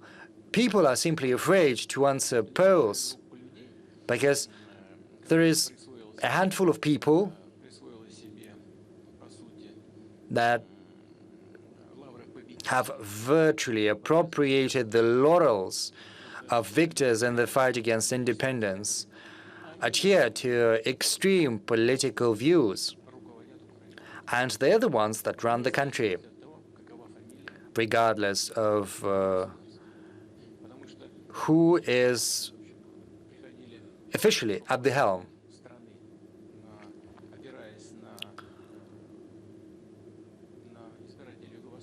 Because traditionally, people arrived in power based on the voters from the southeast, and once in power, they changed radically. They made a volte-face in their political leanings after arriving in power. So there was a majority that voted for them in the hope that they would make good on their promises. But there was this aggressive, vociferous political minority that simply suppressed the attempts to respond to the interests of the overwhelming majority of Ukrainian citizens. So this minority runs the country. This is kind of a dead end, and so far I do not quite see a way out of it. But we'll live and see. We'll see how the situation unfolds in the internal political scene of Ukraine in the coming years. We, for one, are doing our utmost to build these relations. But the danger that you've cited, you've mentioned, is of paramount importance to us. And you're absolutely correct when you say that there is no need to have an official membership in NATO. The military deployment has already started, and it brings a real threat to the Russian Federation, and we realize that fully. Look at what was happening in the end, at the end of the 1980s or beginning of the 90s. I do not want to go into the details, but what you said makes me think that I need to say that. After the unification of Germany, there was all this talk that under no circumstances was there a chance that NATO infrastructure would move eastwards. This was one thing Russia had to be sure of. This is what was mentioned in public, but in practice they tricked us. And they say, show us a paper that says that there was the first expansion, there was another expansion. What are the consequences thereof? Military, strategic consequences. The infrastructure is getting increasingly close to our border. In Poland, in Romania, ABM systems have been installed with Aegis launchers. And you can install Tomahawks on these launch pads. And these are offensive systems, and you can switch them, just in a blink of an eye. All you need to change is the software, and no one will be any the wiser. We can also place intermediate and shorter range missiles there. Did anyone respond positively to our announcement that we are not going to deploy similar missiles in the European part of Russia if we produce any? But we still wait for someone from the American side to say the same. They're not responding to our announcement. We're all adults here. So what are we to do?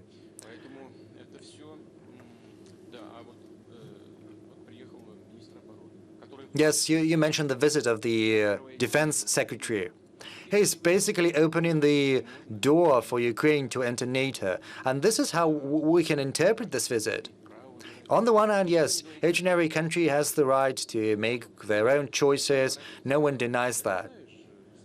You mentioned those Europeans. I spoke to many of them personally. So today you've got this politician, tomorrow they disappear, being replaced by someone else who emerges to the political stage. So, it cannot serve as a guarantee of security for Russia. It's nothing but idle talk. And that is why we're concerned. Mr. President, I'm sorry. As far as military bases go, I know that there are some constitutional provisions, but no one bars training centers, and under the guise of training centers, you can place anything there. And there were public announcements. If tomorrow a missile is deployed next to Kharkiv, so we're not the ones who are trying to sneak our missiles there. Others are doing that right next to our borders. Yes, Secretary General of NATO gave an interview. Mr. Stoltenberg said that NATO is going to readjust its strategy right now. China and Russia are treated not just two threats, but as one single threat. This is a very and far-reaching approach. But if they view us in this way, does it mean that we have to join forces with China and view someone as a threat? We spoke about that on many occasions. We are friends with China, but not against someone, but in mutual interests, in the interests of one another. Secondly, unlike NATO countries, we are not trying to create an exclusive military bloc. There is no military bloc between Russia and China, and we've got no such objective right now.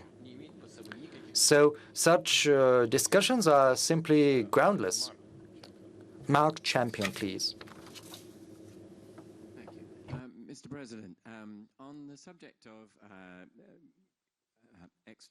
the potential of sending extra gas to Europe, which, as you know, is in a gas crisis at the moment. You've spoken about it before, but at times it's been quite confusing.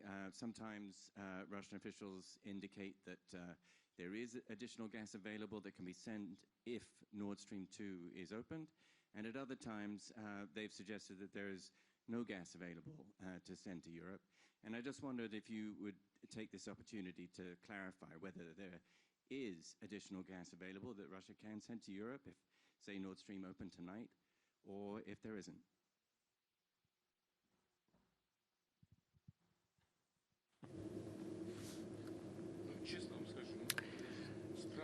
Well, to be honest, it's somewhat perplexing to hear such questions.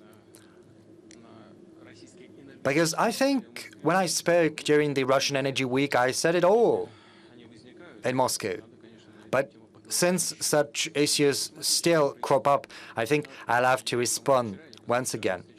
Listen, what's happening right now? Yesterday, the day before yesterday, we had a talk with the government, and it's not just about the energy sources. It's about the very state of the global economy. Leading countries, European countries, have a deficit of gas. Let's have a look at the U.S. Recently, the U.S. decided to increase the ceiling for government debt. For those who are not well-versed in economy, what does this decision entail? It means that the Fed is going to print more money, and it'll give this money to the government. So it's new emission of new money. The deficit is growing. Inflation rates are going up as well as a derivative. And it brings about an increase in energy prices. It's not the obverse. This is the sequence in which it happens. But the state of affairs is further exacerbated by the realities in the energy market. What are these realities exactly? You've just mentioned Europe. What is happening in Europe? I'll repeat. Maybe I'm going to say some things that I said in the past. Look at the philosophy that the European Commission has espoused over the recent years. This philosophy sought to regulate the energy market, in particular the gas market, through the spot market, through the spot trade. They were trying to convince us to abandon the so-called long-term contracts. In these long-term contracts, the prices are tied to stock exchange prices for oil and oil products. So this is a market mechanism for pricing. But since gas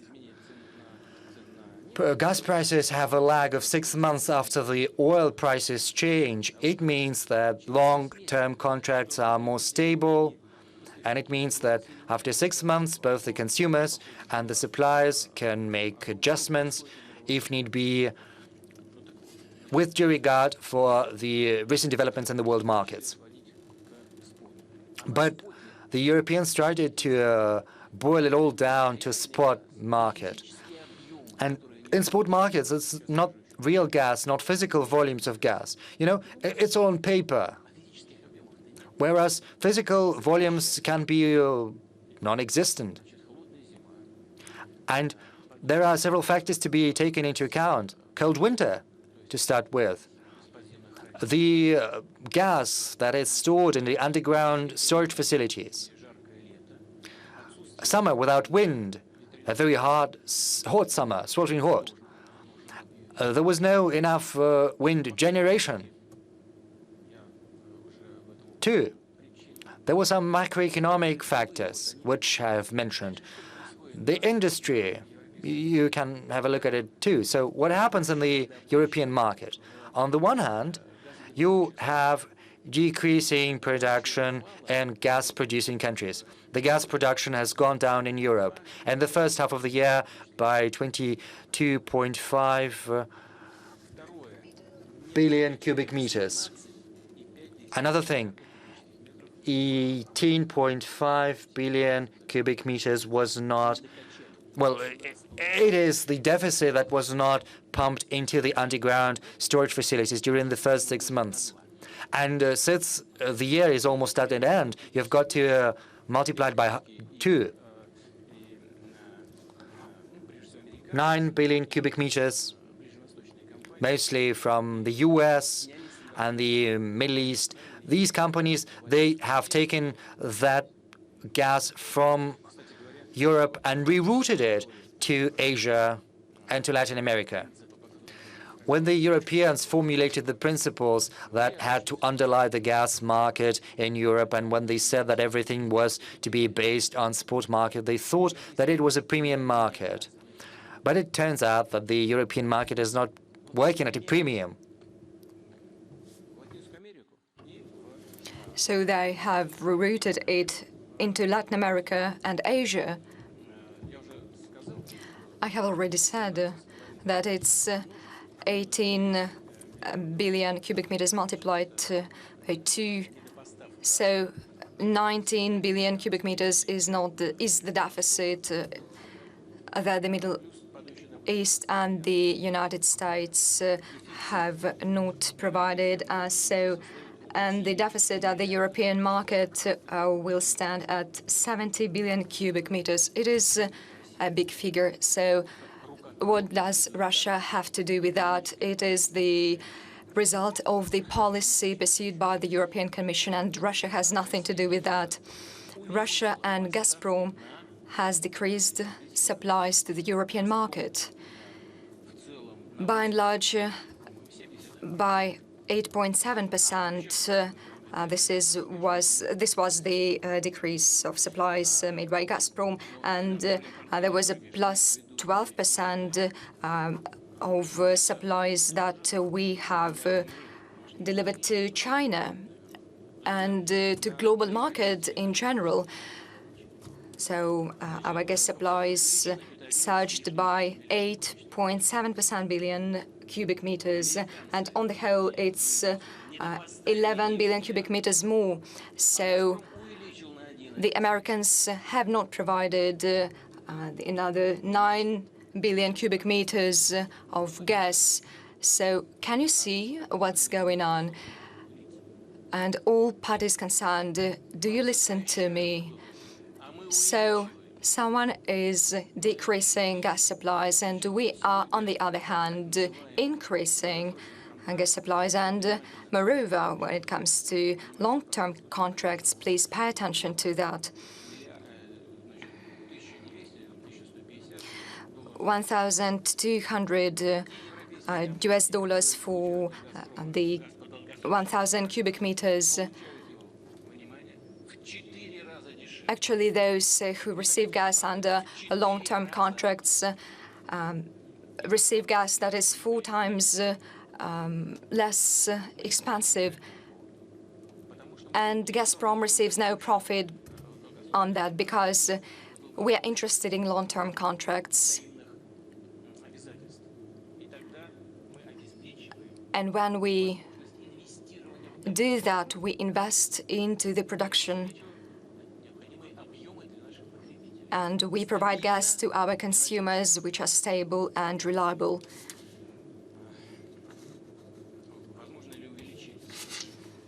Can we pump more gas?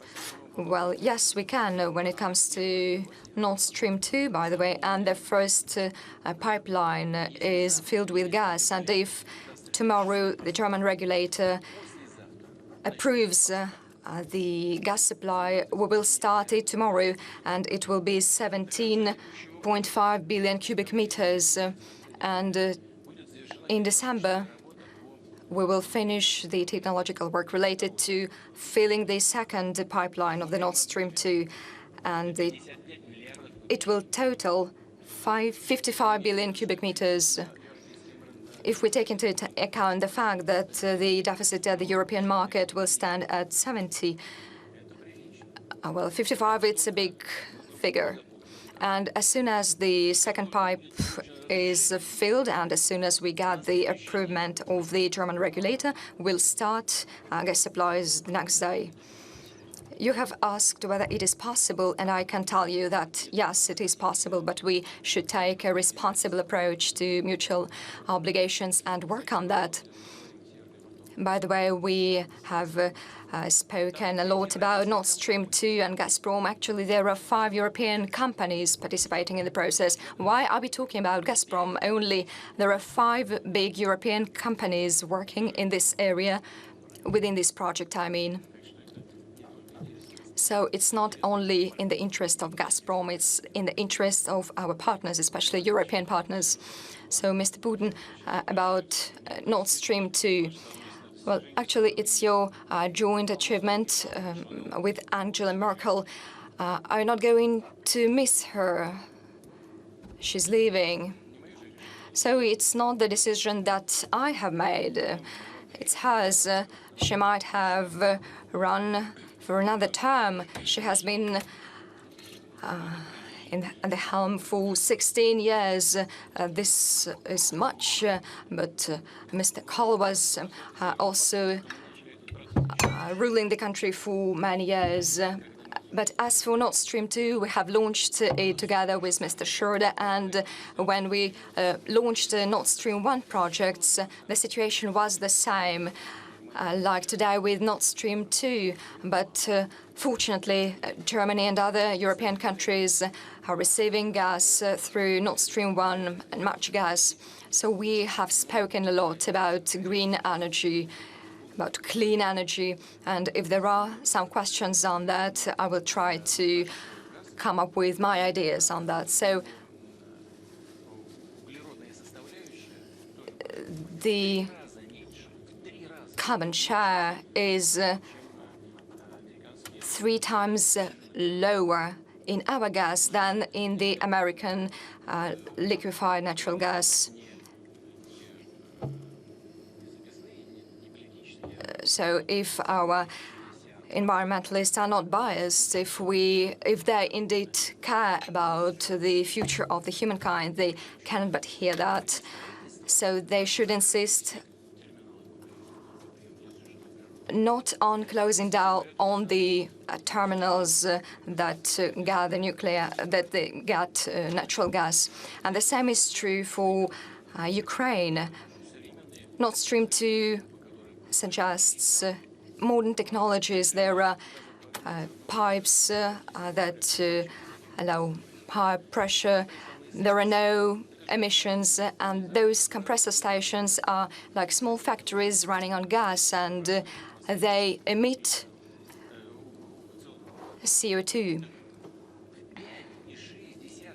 So they emit 5.6 times less than through the gas network of Ukraine, because it is very old, and environmentalists should have said that it should be closed down long ago. But they say the opposite. And the same is true for oil. It seems to me that I have spoken in detail on the gas problem. So since 2009 till 2016, the investment into oil production have stood at approximately $400 billion a year. And in the pre-pandemic period, they dropped by 40%, and now they total 260 billion. And you know, it's a cycle which goes from 15 to 30 years. Well, what are the problems that we have been facing right now? I have already said about different political aspects of them. You know, it's a very important thing that has come to my mind. The political cycles in the leading economies do not correspond to investment cycles, including in such crucial sphere as energy.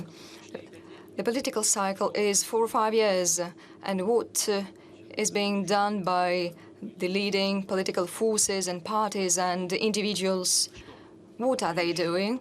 They make promises.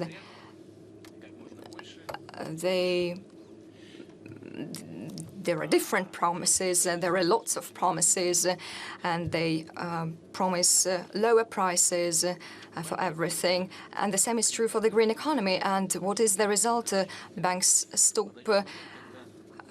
providing loans for investment, and at some point of time we will get to the point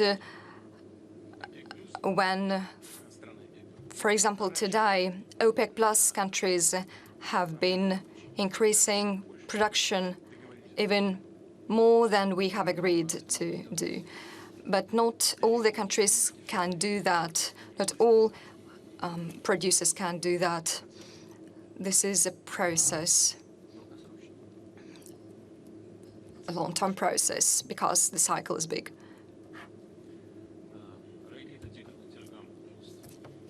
Brigitte Gam, so please, you have the floor. Thank you very much, Fedor, Mr. President. It's good to see you again in Valdai and Sochi. My name is Raghida Dargham. I'm the founder and executive chairman of Beirut Institute. So I come to Sochi from Lebanon, a very wounded country. I am sure, sir, that you are aware of the explosion that took place, the fourth largest at the port, the civilian port of Beirut.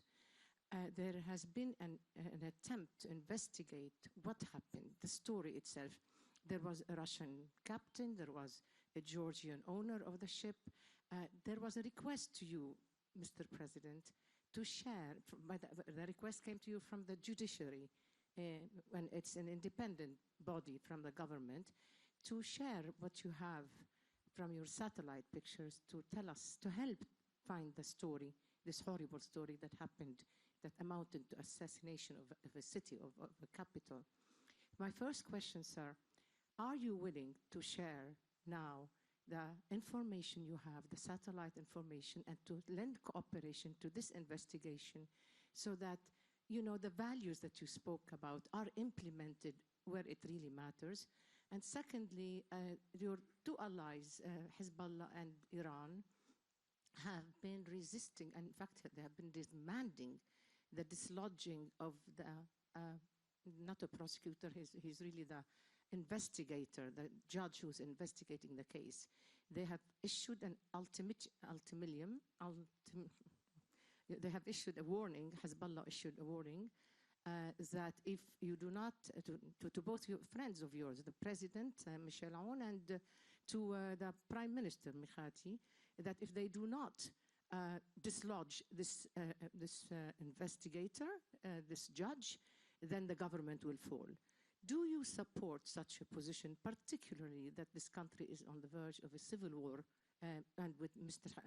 Nasrallah announcing that he will not back down, announcing at the same time that there's 100,000 fighters ready to launch? And so this is a civil war in the action, maybe right next door to a prize accomplishment of yours, Mr. Vladimir Putin, which is in Syria. I thank you. Я прошу прощения. Подождите, не отдавайте микрофон. Could you please not take back the mic? What war are you talking about? Sorry, sir. What war are you talking about? Because you see, the armed people are on the streets already. There are, you do remember the civil war in Lebanon, and right now you have, Hezbollah is not the only armed group. I'm not claiming that. There are many groups armed. But right now the conflict is over this investigator. His name is Tariq al-Bitar. And insistence of Hezbollah that he needs to be dislodged. And in fact, interfering with the very principle of the separation of powers.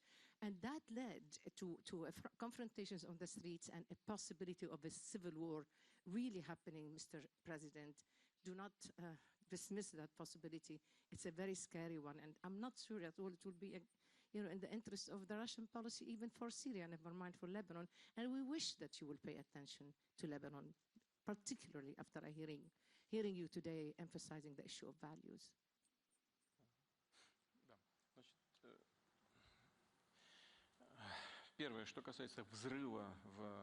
First, as far as the explosion in the Beirut port goes, to be honest, when this tragedy transpired, well, I would like to express my condolences once again to the people of Lebanon.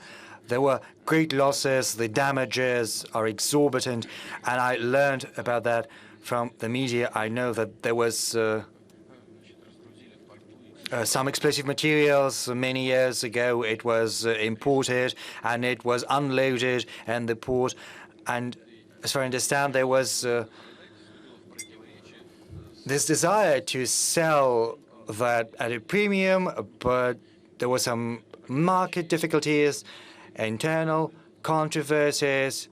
I know there was this story, and this is where the strategy has come from. And if we can help with this investigation, I do not quite understand how the satellite images can help, and if we have them. But I promise you that I'll look into that.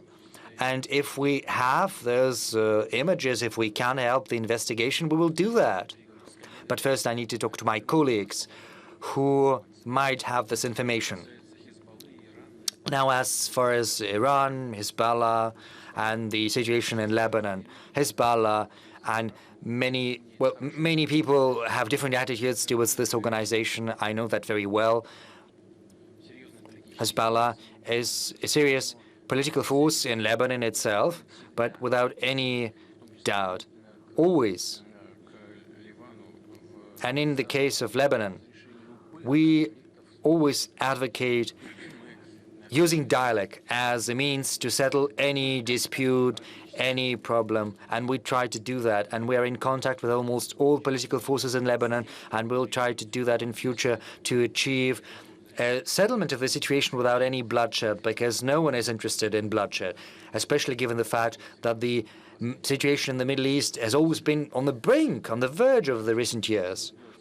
So we'll do everything to convince all parties to the internal political process of the need that they need to remain within the bounds of common sense. Yes, please take the mic.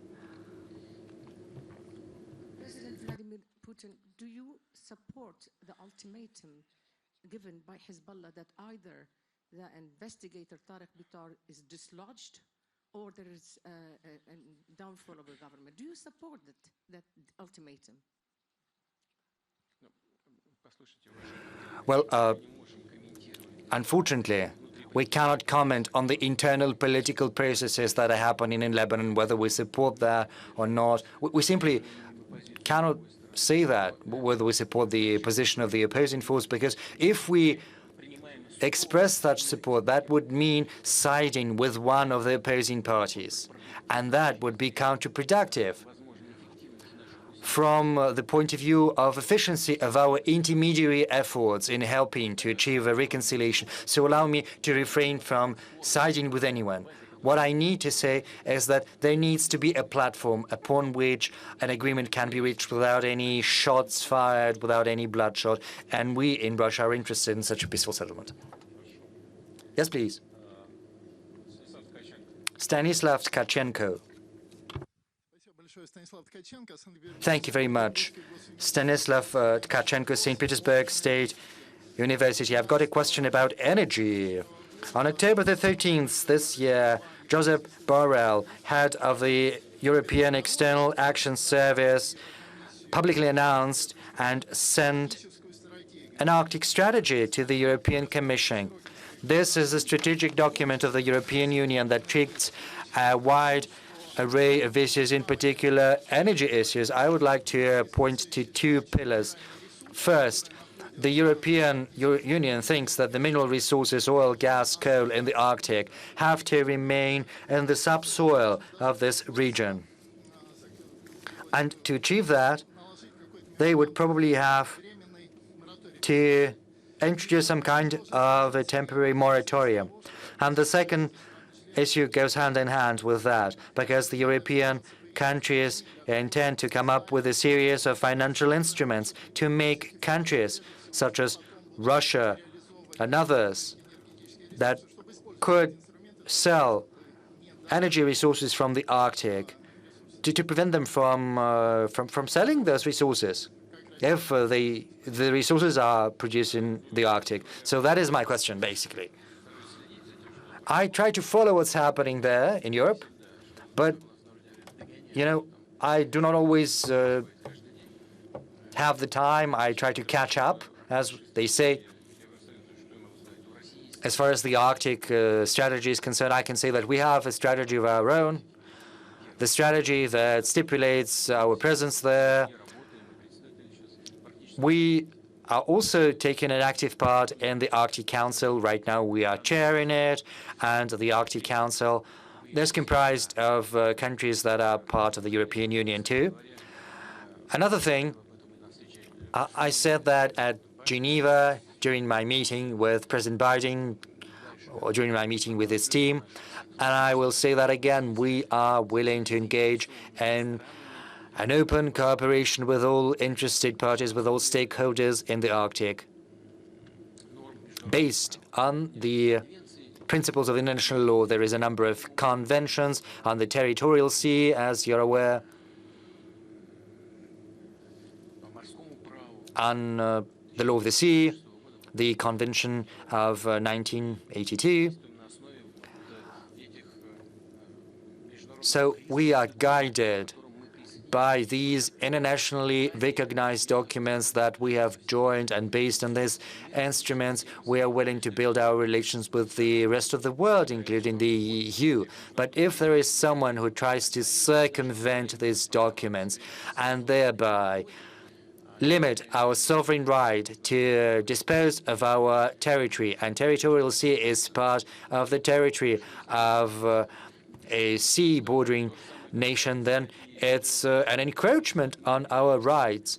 And the same goes for the exclusive economic zone that extends 400 miles. There are certain rules determined by international law, and we're fully in compliance with those requirements.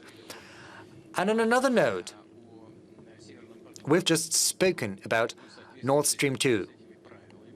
In compliance with the above-mentioned rules, we were supposed to get the necessary authorization from the sea-bordering nations Finland, Sweden, Denmark, even when we constructed the pipeline not in their territorial waters, but through their exclusive economic zone, because that meant complying with the norms of international law. We defer to international law, and all the Europeans required that we should act in line with these norms. What about them? Do they intend to be in compliance themselves? Do they want us to be in compliance, whereas they want to violate themselves? No, that won't go. If they want to limit their activities in energy, well, they have the right to try. Let them try. We see what's happening in the European energy market.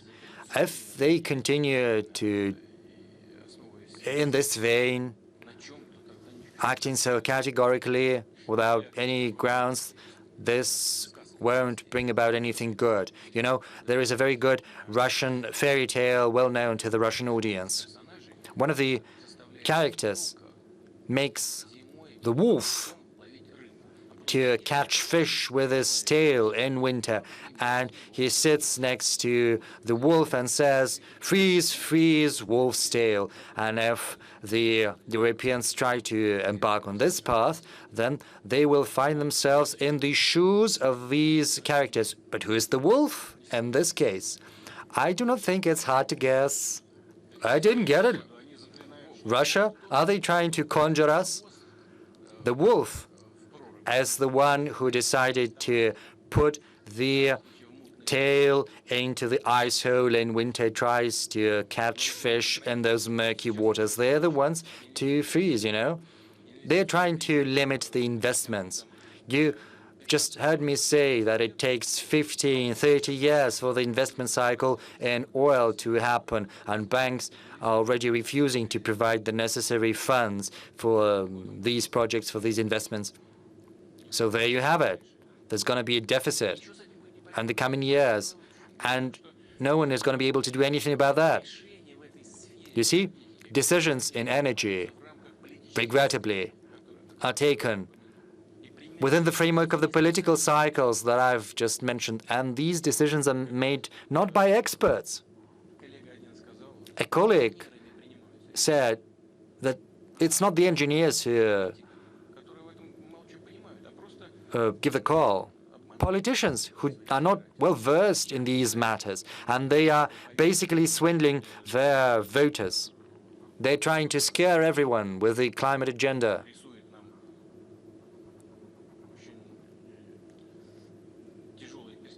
Painting a very grim picture for our prospects should we fail to rein in the increase in temperatures. Yeah. as compared to the pre-industrial levels. We know about that. 1.5, 2 degrees, that's the threshold. But we've got to be cautious and prudent about that. We need an in-depth analysis, not political slogans. Nonetheless, in some countries, we see it is happening based on such political slogans that are simply not practicable. And no one will prevent us from doing what we think is necessary in our territory. We want to have an agreement, but we're hopeful for a professional discussion. Mr. President, you are always appealing to international law, and you have cited international law. But international law, you know, these are not the tablets given to Moses. International law is based on a balance of interests. Maybe international law has to be adjusted. It always is adjusted, but with a lag, it happens. International relations, social relations are developing faster than law does. And this is a principle that is all too well known to theoreticians of state and law. Relations are developing very fast. They require regulation. And legislators usually lag behind these changes.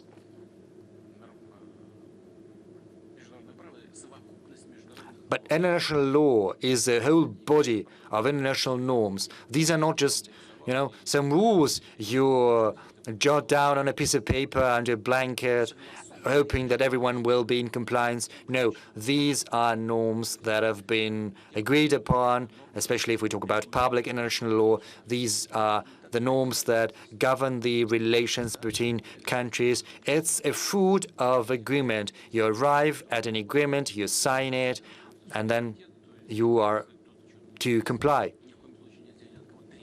And if someone has not signed anything, you cannot require them to do that, because that would mean basically trying to impose an alien will on another country.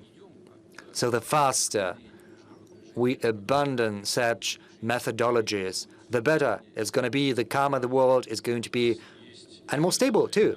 We've got another American colleague, Christian Wynton, from the Center for National Interests of the U.S. Can we put Christian on the screen right now? Christian, over to you. Hello, Fyodor. Great, thank you so much for calling on me, and thank you for Valdai for organizing this important conference. President Putin, I really appreciate your important comments, which I don't think we've heard from any other world leader about culture and its importance. One person here in the United States that might be interested and supportive of what you said is former President Donald Trump. I'm not certain about that, but he's spoken of similar things. My question for you is that there's a lot of speculation that former President Trump may again run for office in 2024. And you've spoken about Angela Merkel, for example. What do you think about the idea of a second Donald Trump presidency? Would you vote for him? Would you vote for him if he were to run? Oh, well, there's nothing to laugh about here. Well, help us. Would you vote for Donald Trump if he runs again? Christian. Oh, yes, I'm sorry. I thought you were asking President Putin. Yes, my view, and I worked in the Trump administration at the State Department early in his administration. I think it's remarkable. He's redefined conservatism, perhaps on some of the similar lines that President Putin talked about healthy conservatism. However, in our system, if you begin a second term, you're essentially a lame duck. In that you cannot run again, so people start discounting you. Also, I like what Donald Trump does in challenging the vocal minority that has infected our culture. But on the other hand, his administration had a lot of inefficiencies, if you will, staff in very senior levels that did not agree with his agenda. Sometimes it seemed like the authority of his presidency didn't extend beyond the White House to the rest of the very large U.S. government. So my preference is that other conservatives step up, like Ron DeSantis, the governor of Florida, step up and run for president. But if it is a choice between Donald Trump and a Democrat, I would vote for Donald Trump, yes.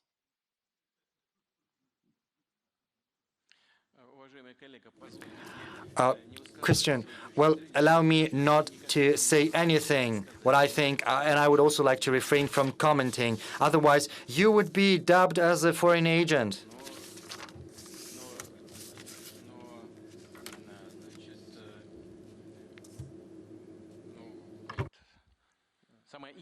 So the very idea that you've just floated, I understand it, but I wouldn't comment. And thank you very much for joining us. Anastasia Likachova. Thank you. Mr. President, you have mentioned such issues as lack of potable water, food crisis. So Russia has the unique reservoir of Baikal. We are second in terms of such potable water resources. We have other great potential, agricultural potential. So what creative role can we play in that regard? Well, it's not about the prospects. It's about what we're doing. We're already playing this creative role. And let me dwell a little bit on the concerns related to this potential food crisis and related issues. I spoke about that during the recent meeting with the government. I said that there are some, some failures, systemic failures due to the interruption of supply chains. And it's not just about the Suez Canal or about lack of lorry drivers in the UK to distribute the petrol.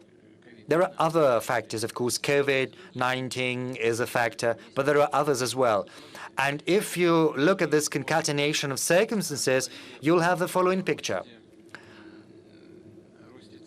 We have spoken about an increase in energy prices, which results in higher electricity prices. We have 20 euro per kilowatt hour, whereas in the European countries, 1 kilowatt hour can cost 300, even more than that. Yes, the income level there is different, but the disparity is far too great. What are some governments doing? Some international institutions say that this is the right thing. Sometimes there is talk about providing subsidies to the citizens. There is a proposal to subsidize this exorbitant increase in energy tariffs. So maybe that can be the right thing to do. The government has to provide support. But this is a short-term solution, just tinkering. Because when the next stage comes, the citizens will be the ones to suffer. Why so? Because the volume of primary energy sources is not going to grow, so some will be undersupplied. The subsidized households will keep their consumption at the previous level, despite the scary stories broadcast by the German TV. If they get the subsidies, they will keep their consumption at the same level, but the supply volume is not going to grow. Someone will have to shrink their requirements. The industry, the metal producers, and it'll entail a whole chain, everything related to metal, and it's enormous. The cars, and the cravat pins, the tie pins. You see that the companies are shutting down. The producers of fertilizers. Fertilizers that are produced with the help of natural gas. They are already shutting down production, and there are grounds to believe that there's going to be a lack of fertilizers. As a result, there will be less food provided, and prices will hike. And then we will go back to the same consumers whom we want to help. Well, it's the right thing to do, it seems. But we should think about different things. We should think whether there is a need to try to impose restrictions on production, including in the Arctic, whether on political grounds we need to stop the launching of different pipelines like Nord Stream to it is about these fundamental things that we should muse. We should take into account increase the number of risks. We should not put everything into spot contracts. We should think about the future. We should ensure that a common sense prevails. We should think about long-term contracts. This is what we should think about, and only then we can avoid sudden crises. As of today, Russia has been making a contribution into food security. We have been increasing food deliveries into the global market. Our export totals $5 billion and even more, $25 billion. And I have said it on numerous occasions. I would like to thank our food producers. This is the work that they have been doing. We could never dream about that, and we should thank Europeans for the sanctions in the sphere of agriculture that they have imposed. Well done. We have introduced reciprocal measures in the sphere of agriculture, and we have invested in agriculture and into input replacement, and it yielded good results.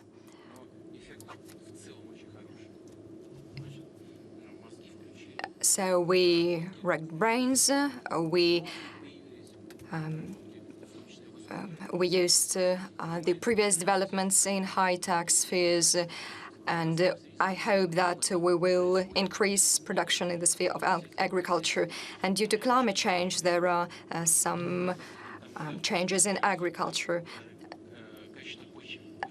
The quality of soil becomes different, and everything moves northward. There are different factors that change, that make difference, including desertification and many other things. Russia will be able to provide food to its own citizen and to the European market at good prices. I have already said that companies that produce fertilizers are shutting down, and it's actually on them that crop yield depends. But we have been providing enough fertilizers to the markets, and we are ready to increase them. And when it comes to the quality, our fertilizers are one of the best. Our rivals try not to say about how detrimental their fertilizers are to the health of human beings. I'm not going to go into details about that right now. Well, you have mentioned water resources.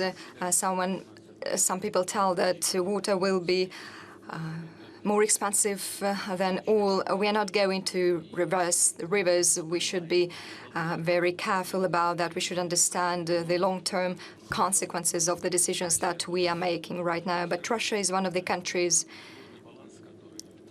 the water balance of which has enough water for the future, but we should take this into account. Still, we should think about how clean our rivers are, including in the Far East, Baikal Lake. There are problems in Russia. We know about them, and we will work on them within the plans that we have formulated. And when we face new challenges, we will try to overcome them. Vera Ageva. Good afternoon. Vera Ageva, St. Petersburg, HSC. I would like to go back to the question about soft power. We have already started discussing it, but I would like to get a broader picture. Over the past years, Russia has reinforced its soft power in such spheres: culture, education, youth exchanges, but we haven't reached all the goals. Like, for example, the image of Russia abroad and establishing dialogue with foreign audiences. So my question is as follows. How can we make Russia's soft power more effective? So we should respect ourselves. We shouldn't bend backwards to try to prove that we are good. We shouldn't do that. This is the most important thing to do. We should respect our history, culture, and then people will get attracted. And to you, Richard Sakwa. You mentioned at the beginning of your speech the climate change issue, the floods, fires, not just in Russia but elsewhere. And as you know, at the end of this month, 31st of October, COP26, we're meeting in Glasgow. So I wanted to ask you three things in particular. First is how your own personal views of climate emergency have evolved, because this isn't the first time we've mentioned it at the Valdai Club. And of course, your comments today have evolved and over time, and clearly the emergency has got worse. Second, the way in which Russia can take a lead in this COP discussions and other discussions. You've mentioned the Russia Energy Week last week, in which you announced that the goal to achieve carbon neutrality by 2060, which I think was a huge change in development. But I wonder in other ways in which Russia could show leadership on the climate emergency. And the third thing is, many countries, the United States has talked about a Green New Deal, European Union, a Green Deal. I wonder how Russia can actually make the climate emergency not just a question of technocracy and policies, but a form of changing people's behavior to make the quality of life better in cities and in more sustainable and more balanced, and indeed using the experience of the pandemic about work-life balance and so on. So if you want to change the balance between work and life and the state and society in this better progressive way. Thank you. So you've mentioned taking the leading role in that. We should strive to solve a most complicated task, and we have said that we intend to be carbon neutral country by 2060, and we have been trying to do that. And I have said that on numerous occasions, that our energy grid is cleaner than in other developed countries of the world. 86% of our energy mix includes nuclear energy, which does not emit CO2, then hydropower generation and alternatives, renewables. And in the United States, it's 77%. In Germany, it's 64%. In big Asian countries, it's even less. Isn't this leadership? We have already become leaders in that, but we understand that this is not enough, because we can see temperature rises here, which go faster than in other countries, and it is especially true for the northern part of our countries. It has very serious consequences, taking into account the fact that large parts of Russia are in the far north. We do think about that. And as for the quality of life of people, we have been trying to eliminate landfills, which do emit CO2 as well and lead to people suffering. And we are trying to tackle this as well. And we have a program for big industrial centers. Maybe we are not moving quite fast, but we have managed to implement the plans. We might have done that much earlier, but we didn't manage to do that due to 2008-2009 financial crisis. And there was an outcry from industrialists because many enterprises wouldn't be able to cope with the high pressure. But now we are implementing all the decisions that are part of our legislation. There are 12 big cities that emit the largest amount of CO2, and we should deal with their problems first, and we will continue to do so in relation to different spheres. So this is part of our national plans. It is our priority. And as for carbon neutrality, we should bear in mind that 45% of all the emissions are absorbed. And by the way, we will insist that our absorption capacities should be taken into account, including our seas and forests and ocean territories. This is an objective thing that should be taken into account. We have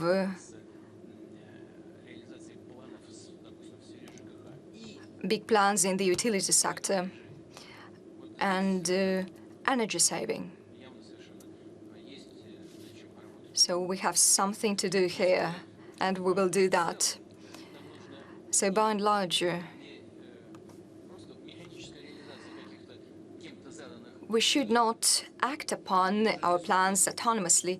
We should strive to achieve good results, and in a transparent and open way, we are ready to do that. I hope that the fight for solving environmental issues won't become a tool of political strife. It would undermine the trust to us of what we have been doing for the future of the humankind.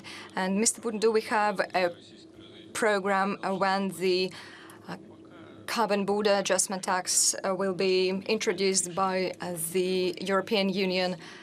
Well, you know, as for the decisions that are not transparent, they're not being made, and I have spoken to some EU leaders, and they do understand that the measures they have been taken are not transparent, they are not just, and they should be worked upon in the future. And hopefully it will be done in the dialogue with other partners, including Russia. Angela Stant, who has long been with us. Angela Stant, could you please put her on the screen? So please, you have the floor. Thank you. Yeah, thank you very much, Fyodor, and I'm sorry I'm only here virtually.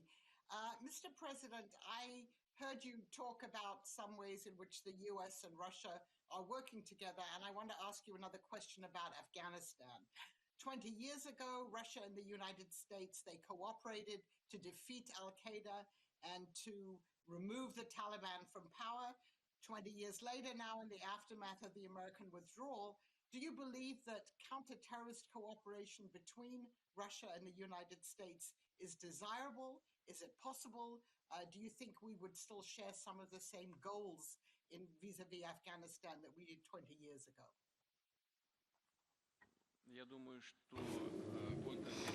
I think that cooperation in the counterterrorism sphere between Russia and the United States is indeed both possible, desirable, and necessary. We have spoken about that on numerous occasions, and I'm sorry that you are not with us today. You have joined us online, but evidently it's a common threat, and it's not becoming less dangerous than 20 years ago, unfortunately. And moreover, it is expanding, and it has become global indeed. And only by joining hands we can fight this threat.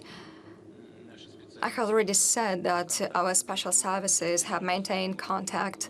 However, it seems to me that we can deepen the cooperation between them, but we are grateful to our American partners for the information that allowed us to prevent terrorist attacks in Russia. I can assure you that we will everything we can and provide the necessary information to our American colleagues if it is of interest to them, if we have this information, and this is what we are all interested in. And as for Afghanistan, Mr. Putin, the Taliban, the de facto authorities of the country, have come to Moscow, have been discussing issues with our ministers. Are they going not to be recognized by Russia?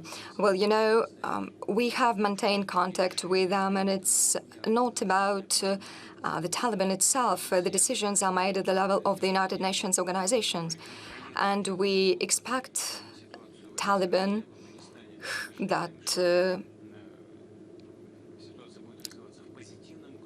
has controlled the situation in the country would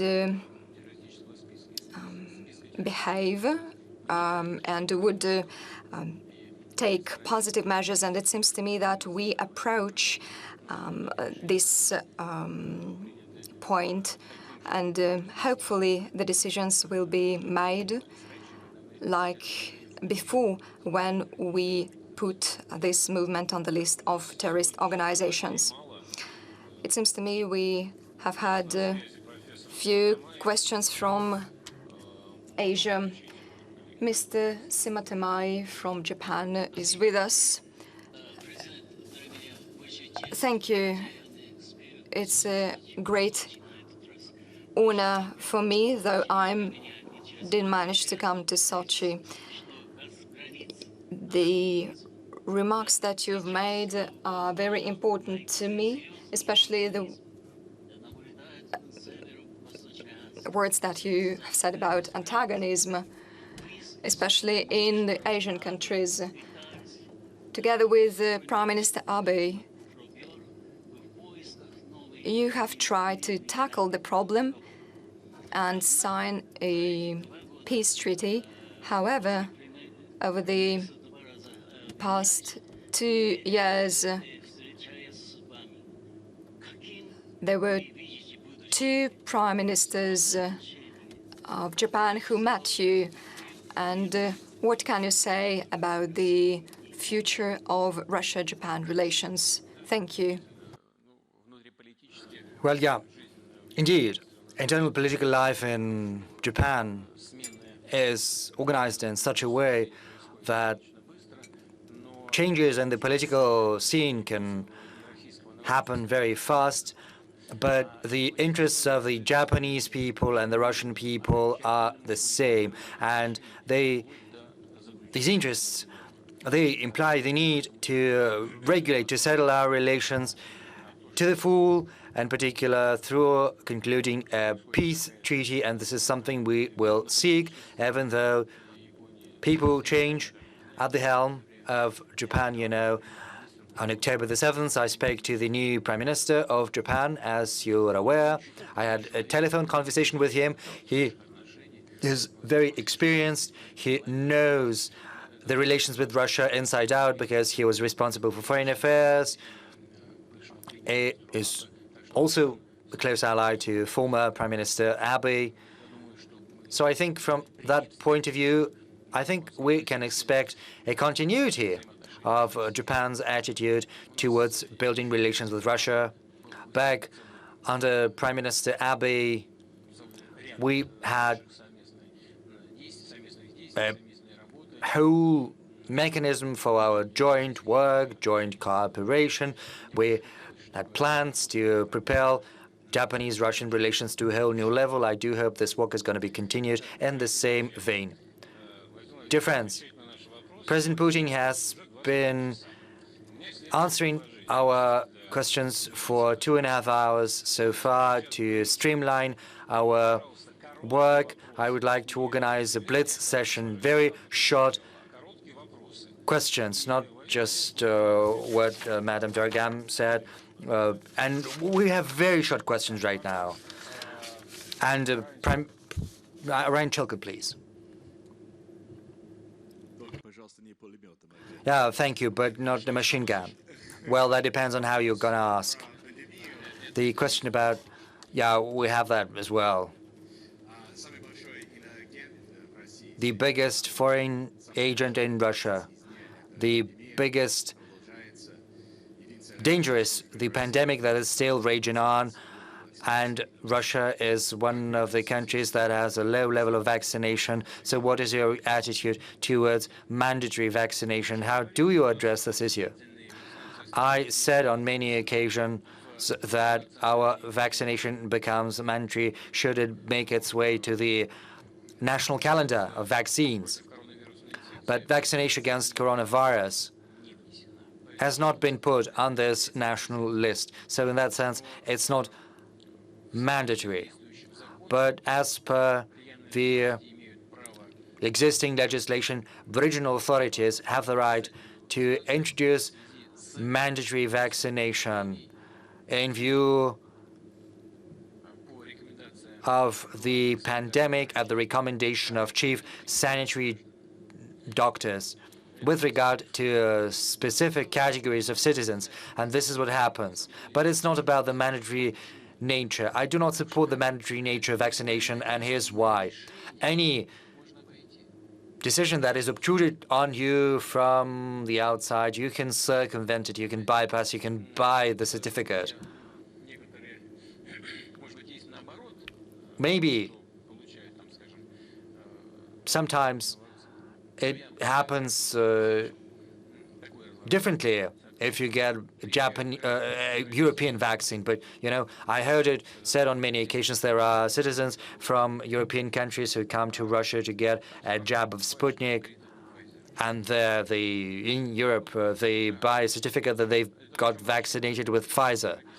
And, you know, this is what European doctors say, because many still believe that Sputnik is more reliable and safer too. But, you know, I am not here for promoting Sputnik V. Any decisions imposed from outside can be bypassed very easily.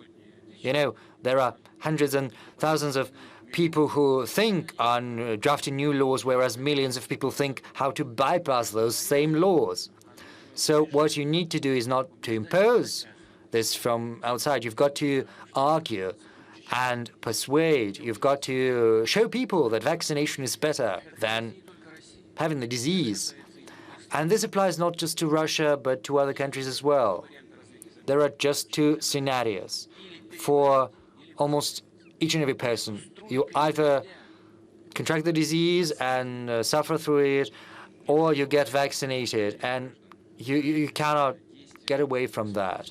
And you also need to increase greater trust among people for what the government is doing. You need to show concrete examples. You need to provide arguments. And I think I do hope we will succeed. Mr. Sajapur, please. Thank you, Mr. President. My question relates to Afghanistan. How you see the American defeat and withdrawal from Afghanistan in a broader strategic sense? Would it change U.S. global positioning, and what would impact on the realignment of forces that you talked about? Thank you.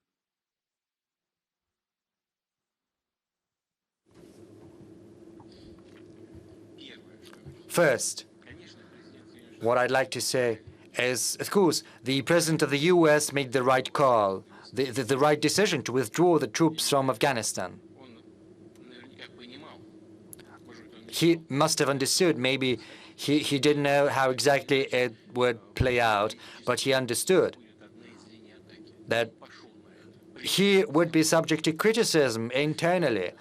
And yet he made the call, he made the decision, and he assumed the responsibility for that. Yes, we understand that maybe this decision could have been done differently,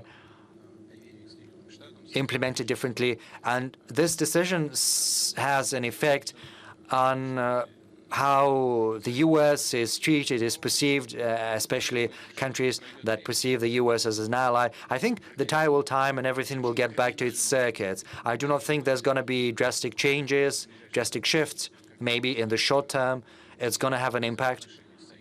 on the U.S. relations with its allies. But the attractiveness of a country does not depend on that alone. There are many factors.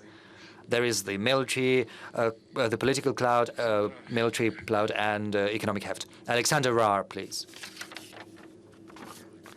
Mr. President, when Chancellor Schröder and you spoke at the St. Petersburg German dialogue, you said that it was the best point in time in Russian-German relations over the last 100 years. Right now, the relations have soured. My question is as follows. Probably it's going to be Olaf Scholz that is going to be the new chancellor. Do you think you can resuscitate the relations? Maybe the St. Petersburg dialogue at least. You know, it's not only up to us. If the German side expresses interest, then we will intensify these ties. The St. Petersburg dialogue still exists. It didn't go anywhere. It's still held and organized. Of course, we could intensify mutual contacts between our societies, and these contacts can be more fruitful and productive too. We need to depoliticize everything, and I hope this is what's going to happen. The coalition in Germany is turning out to be quite complex. There are divergent political views espoused by the forces that might become part of this coalition. So we'll see how it's going to play out in practice, but we're willing to engage in dialogue. Whom else do I see? Anatol Lieven, please. Thank you, Mr. President, for coming. Anatol Lieven from the Quincy Institute for Responsible Statecraft. China and other countries have made a move to electric cars, a key part of their action against climate change. What are Russia's plans in this regard? Thank you.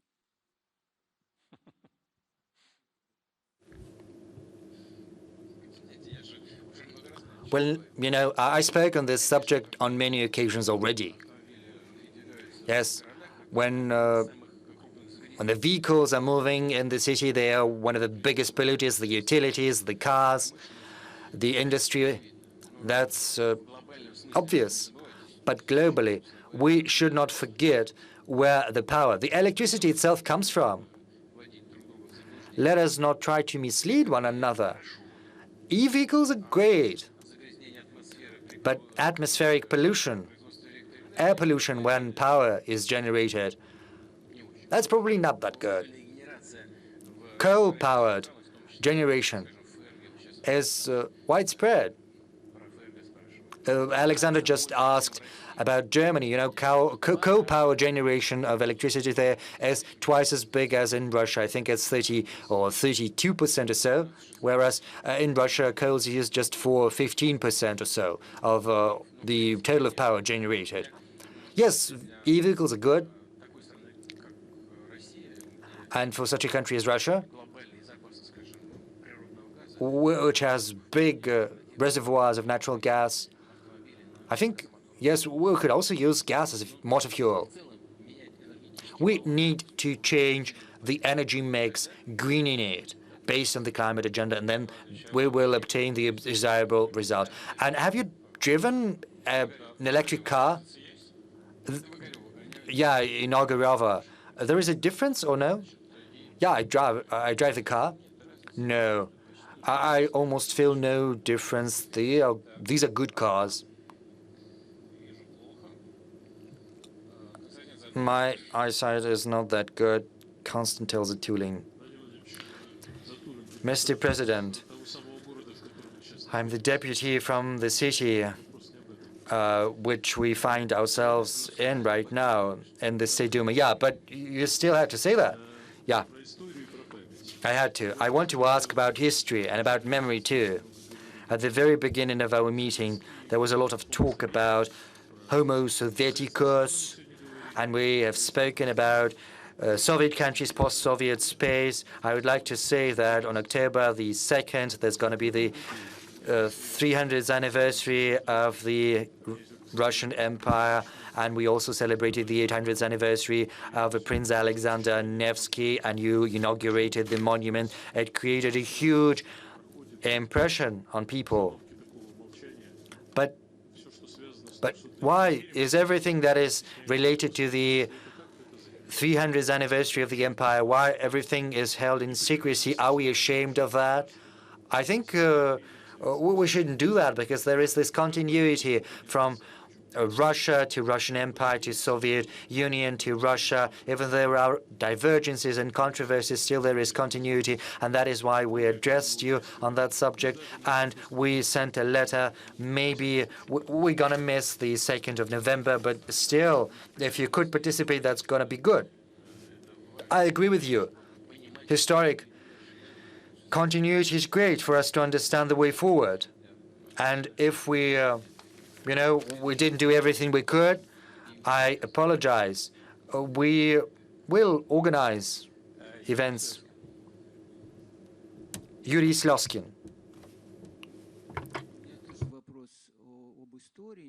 I have a question about history too.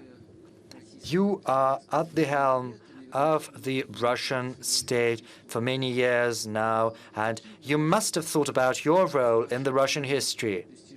What do you think your major accomplishments are, and what are the biggest failures as the Russian leader?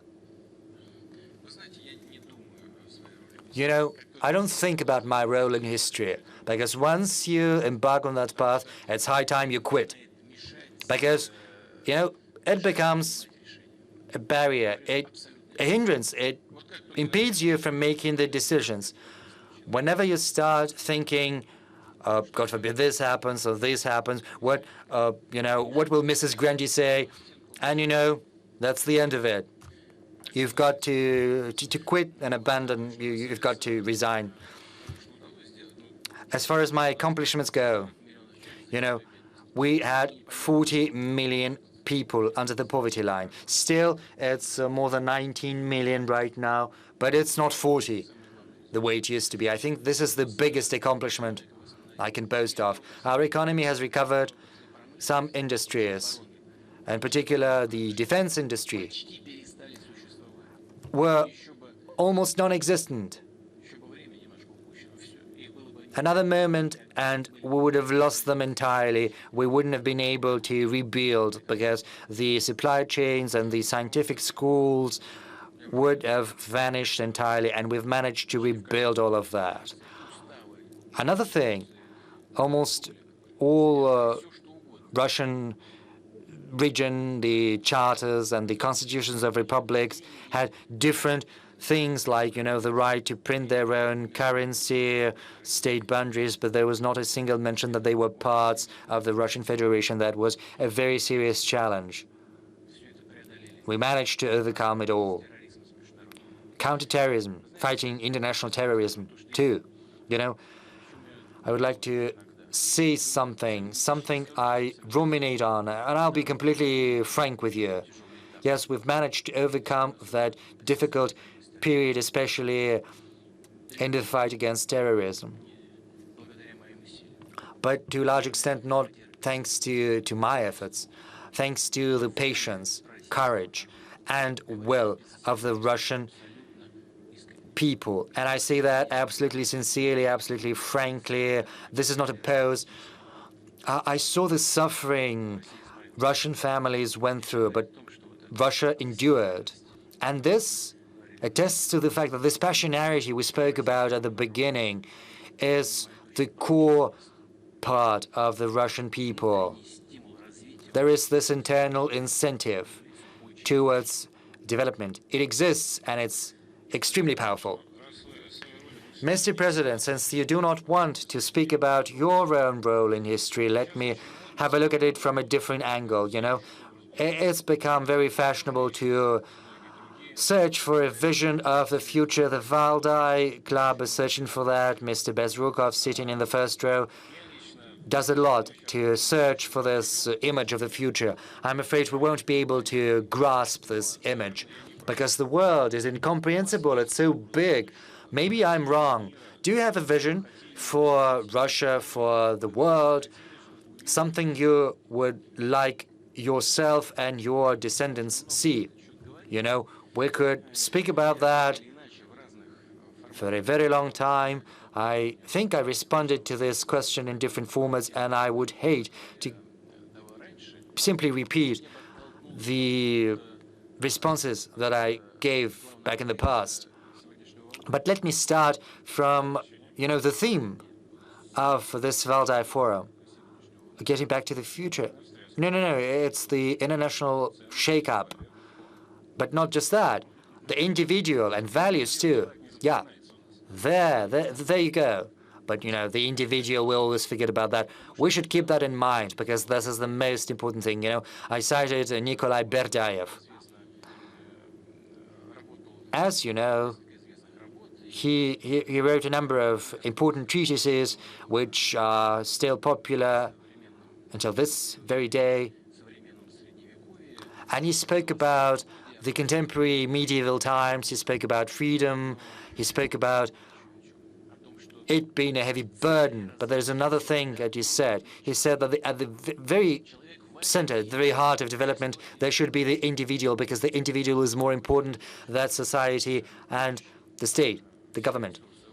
So I would very much like, in future, for these resources of the state to be concentrated around the interests of the human being. This is something we should aspire to. How efficient we are in building such a system, so far it's hard to tell, but this is something we have to strive for. Yeah, let's ask questions from the boxes 1, 2, 3, and then, yeah, the young person there in the back, raising the hand. Yes. Thank you, Mr. President. Dmitry Suslov, Higher School of Economics. In your remarks today, you said that the controversies, both national and international, have reached a level that in the past, such level of tensions degenerated into world wars. So far, we cannot see a world war, at least a hot one. Do you miss that? That's what I wanted to ask. We are probably not seeing such a world war because there is nuclear weapons to take into account. But do you mean to say, do you think that in principle such a war is impossible? And if it were impossible, as you know, as Dostoevsky said, if there is no God, then everything is possible. If there is no danger of a world war, then there is complete irresponsibility. Like of any heat, there is no barrier in the way of aggressive politics. But if there is this danger of a world war, isn't it worth for Russia as a nuclear superpower, as a country that has survived gravest wars that you've spoken about today, a country that realizes the value of peace, which is also one of universal human values, isn't it worth for Russia to be more vociferous about saying that peace protection, peace strengthening is also part of your agenda and something you pursue? You know, we have been saying many positive, important things, but there are many things our partners choose to ignore completely. So, you know, there's no point in simply speaking. We need to obtain the results we strive for. That's difficult. This is something we're going to work on. So you have said something about nuclear weapons. You know, nuclear powers bear big responsibility, and you have said that it is senseless to speak about World War III, but there is still a threat of a full mutual extermination. We should bear that in mind. And this sector, please. Tatiana Kostoeva, French International Human Rights Court. The question that France is very interested in. There has been reports about Russia's PMCs working and functioning in Mali. Does the actions taken by PMCs counter the general actions taken by Russia? Yes, this is something that we have spoken with President Macron about. You've mentioned PMCs. Actually, they do not reflect the interests of Russia. If there are somewhere, it is not that they're taking actions there on behalf of Russia. This is something connected with energy production, with gemstones or gold extraction. If the actions run counter the measures taken by Russia, we will respond to that, obviously. Thank you.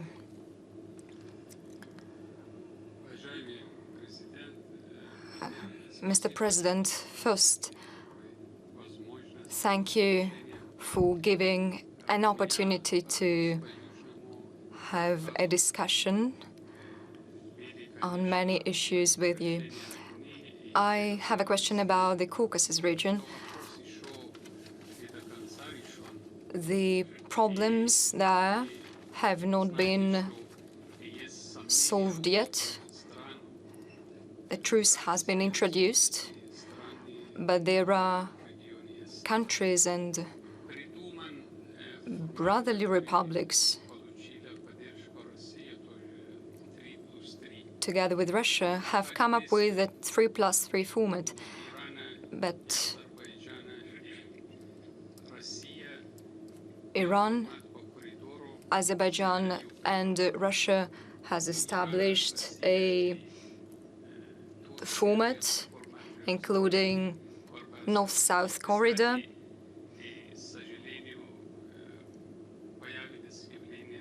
And unfortunately, we have seen terrorists becoming active in the Caucasus, and Russia's role is very important here, and Armenia and other countries can step in as well. Do you think we should initiate establishing another format that will be more efficient and will take into account the interests of the republics of the Southern Caucasus region and the regional actors as well? Well, thank you. First of all, I would like to give credit to the political wisdom of the President of Azerbaijan and Prime Minister of Armenia. And despite the fact that events were very tragic, they managed to cope up with that and make a very good political decision. There have been some grievances and claims against the leaders of these countries. There are always people who are not satisfied with the results, but you can always tell these people, well, just try to do it better. And President Aliyev and Prime Minister Pashinyan managed to stop the bloodshed. There's nothing more important than preserving people's lives. But moreover, conditions for the long-term settlement in the region should be established. And these conditions are possible only if the both sides adopt these agreements and view them as long-term agreements and value the advantages of the reconciliation of a peaceful coexistence. The communications with Nakhchivan are very important for Azerbaijan, and the country is interested in unblocking communication lines. This is one of the most important tasks set by Armenia to establish effective communications with the region and to bring normal life back. And Armenia is interested in that indeed. She's interested in resetting relations with Turkey. And in both cases, this should result in achieving the most important goal, which is ensuring peaceful coexistence of the two countries and creating conditions for the development of both countries.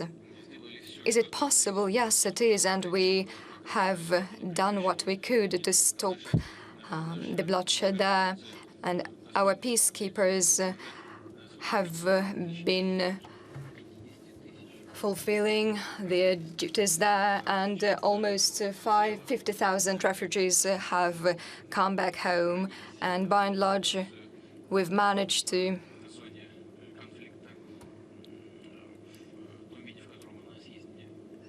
retain the status quo in the conflict area. There are no hostilities there. Unfortunately, there are some incidents claiming people's lives, but we cannot imagine things to be different under these circumstances. And without Russia's participation, nothing can be done on the border. We actually need no one here, and it is quite simple. The map is in the General Staff of the Russian Army, which showed the border between the Soviet republics. And we should draw upon these documents, look into them, and discuss things that needed to be sorted out. We should reach compromises on that so that both sides would agree upon. We should find a multilateral format. We have a Minsk group, and we work within this format with our partners. But the most important thing is to ensure security of the countries and establish good neighborly relations between them. But so far we have managed to achieve this goal, but we should look into the future, look what will come to pass next. And the agreement envisages the peacekeeping contingents staying there, but this is not the most important thing. We should restore relations between the two countries. We should wrap it up, I think. Igor Istomin, MGIMO University.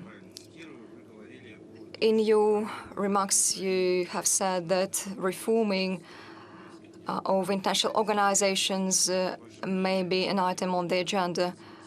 What can you say about the Council of Europe and the OSCE and Russia's participation in these organizations?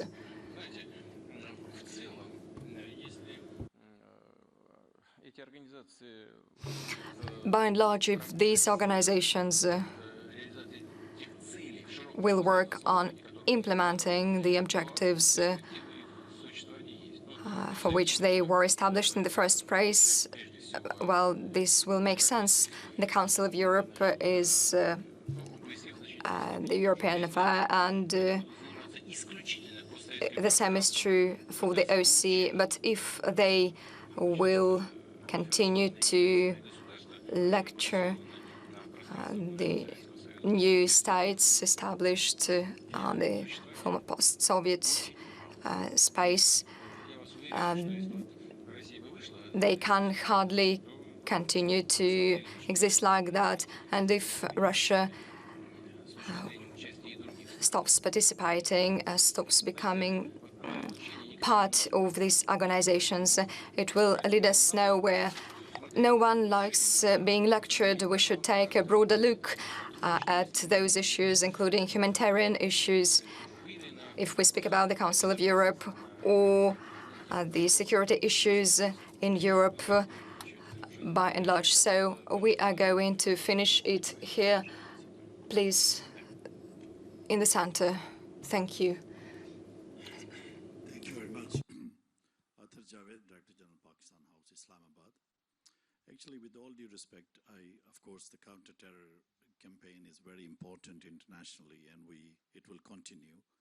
My question to you is, Mr. President, is about the ongoing negotiation or talks in Pakistan, Iran, Russia, China, and of course Pakistan facilitated this Doha process as well.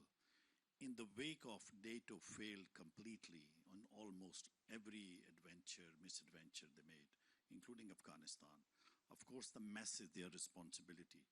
But if Taliban manages to prevent drug trade, secures territory against ISIS and terminates all the infrastructure, what would be the reaction or response from Russia, China, and Pakistan? Of course, it's not about recognition only. It's, as you said very rightfully, that it is important to empower Taliban on the ground economically, so the continuity should avert any social chaos like doctors' salaries, or nurses, education, teachers, anything related to social and other factors and stresses. I think I would really appreciate if we could look also, if you could shed light on this one, that how important it is to again wrap the mess of NATO. But it is important for the region. That's why I think Russia and China should take the lead on this account as well. Thank you very much for the opportunity.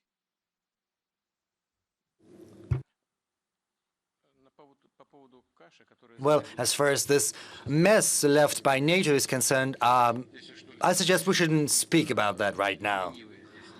Because I think everyone has already shed criticism on what the U.S. did, and President Biden, I have spoken on that. I think President Biden was right to make this decision when he decided to withdraw troops.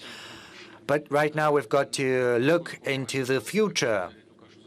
You know, you said they are the ones to leave this mess, so they shouldn't absolve themselves of responsibility. And they have many instruments at their disposal to have an influence on what's happening in Afghanistan. They, and Europe in particular, have financial instruments, and they, shouldn't, have a snobbish look at this territory as our European colleagues sometimes do, because they share some part of the responsibility for what transpired there. We've got to join efforts and help the people of Afghanistan.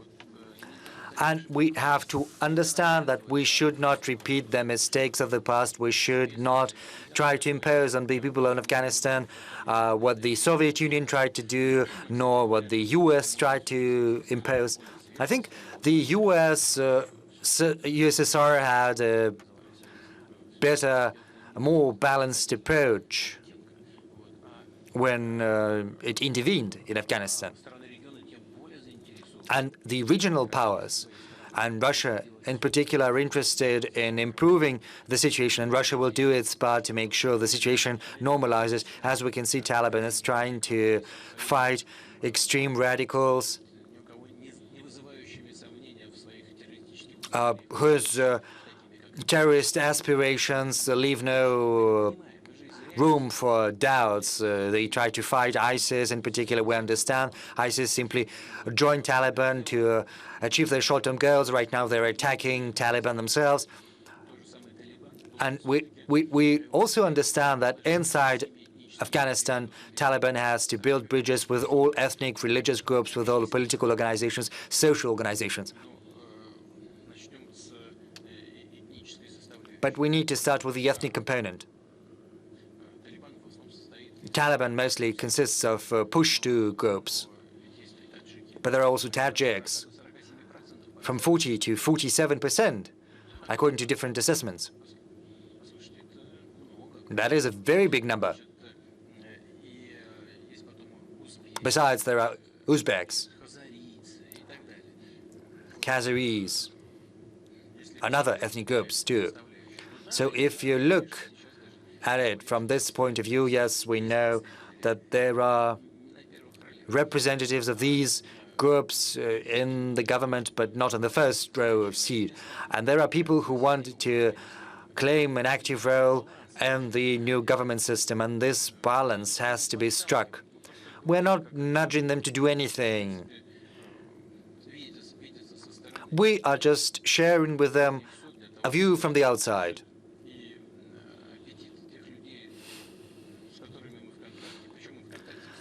And we're in contact with everyone, with all the political forces that exist in Afghanistan, and we managed to foster quite stable relations with all of them.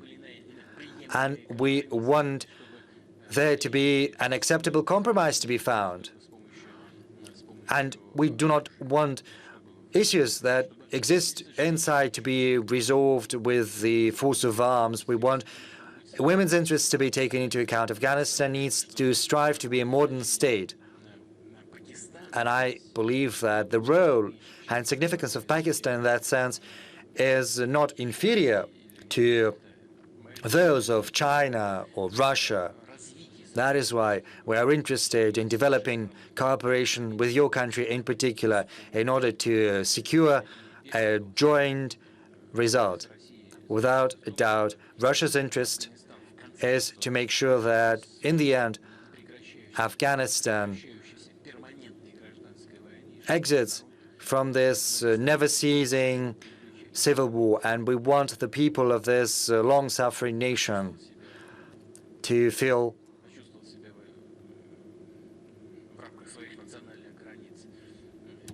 safe and secure within their national borders. We want the people of Afghanistan to have a chance to peace and prosperity, and we will do everything in our power to obtain this result.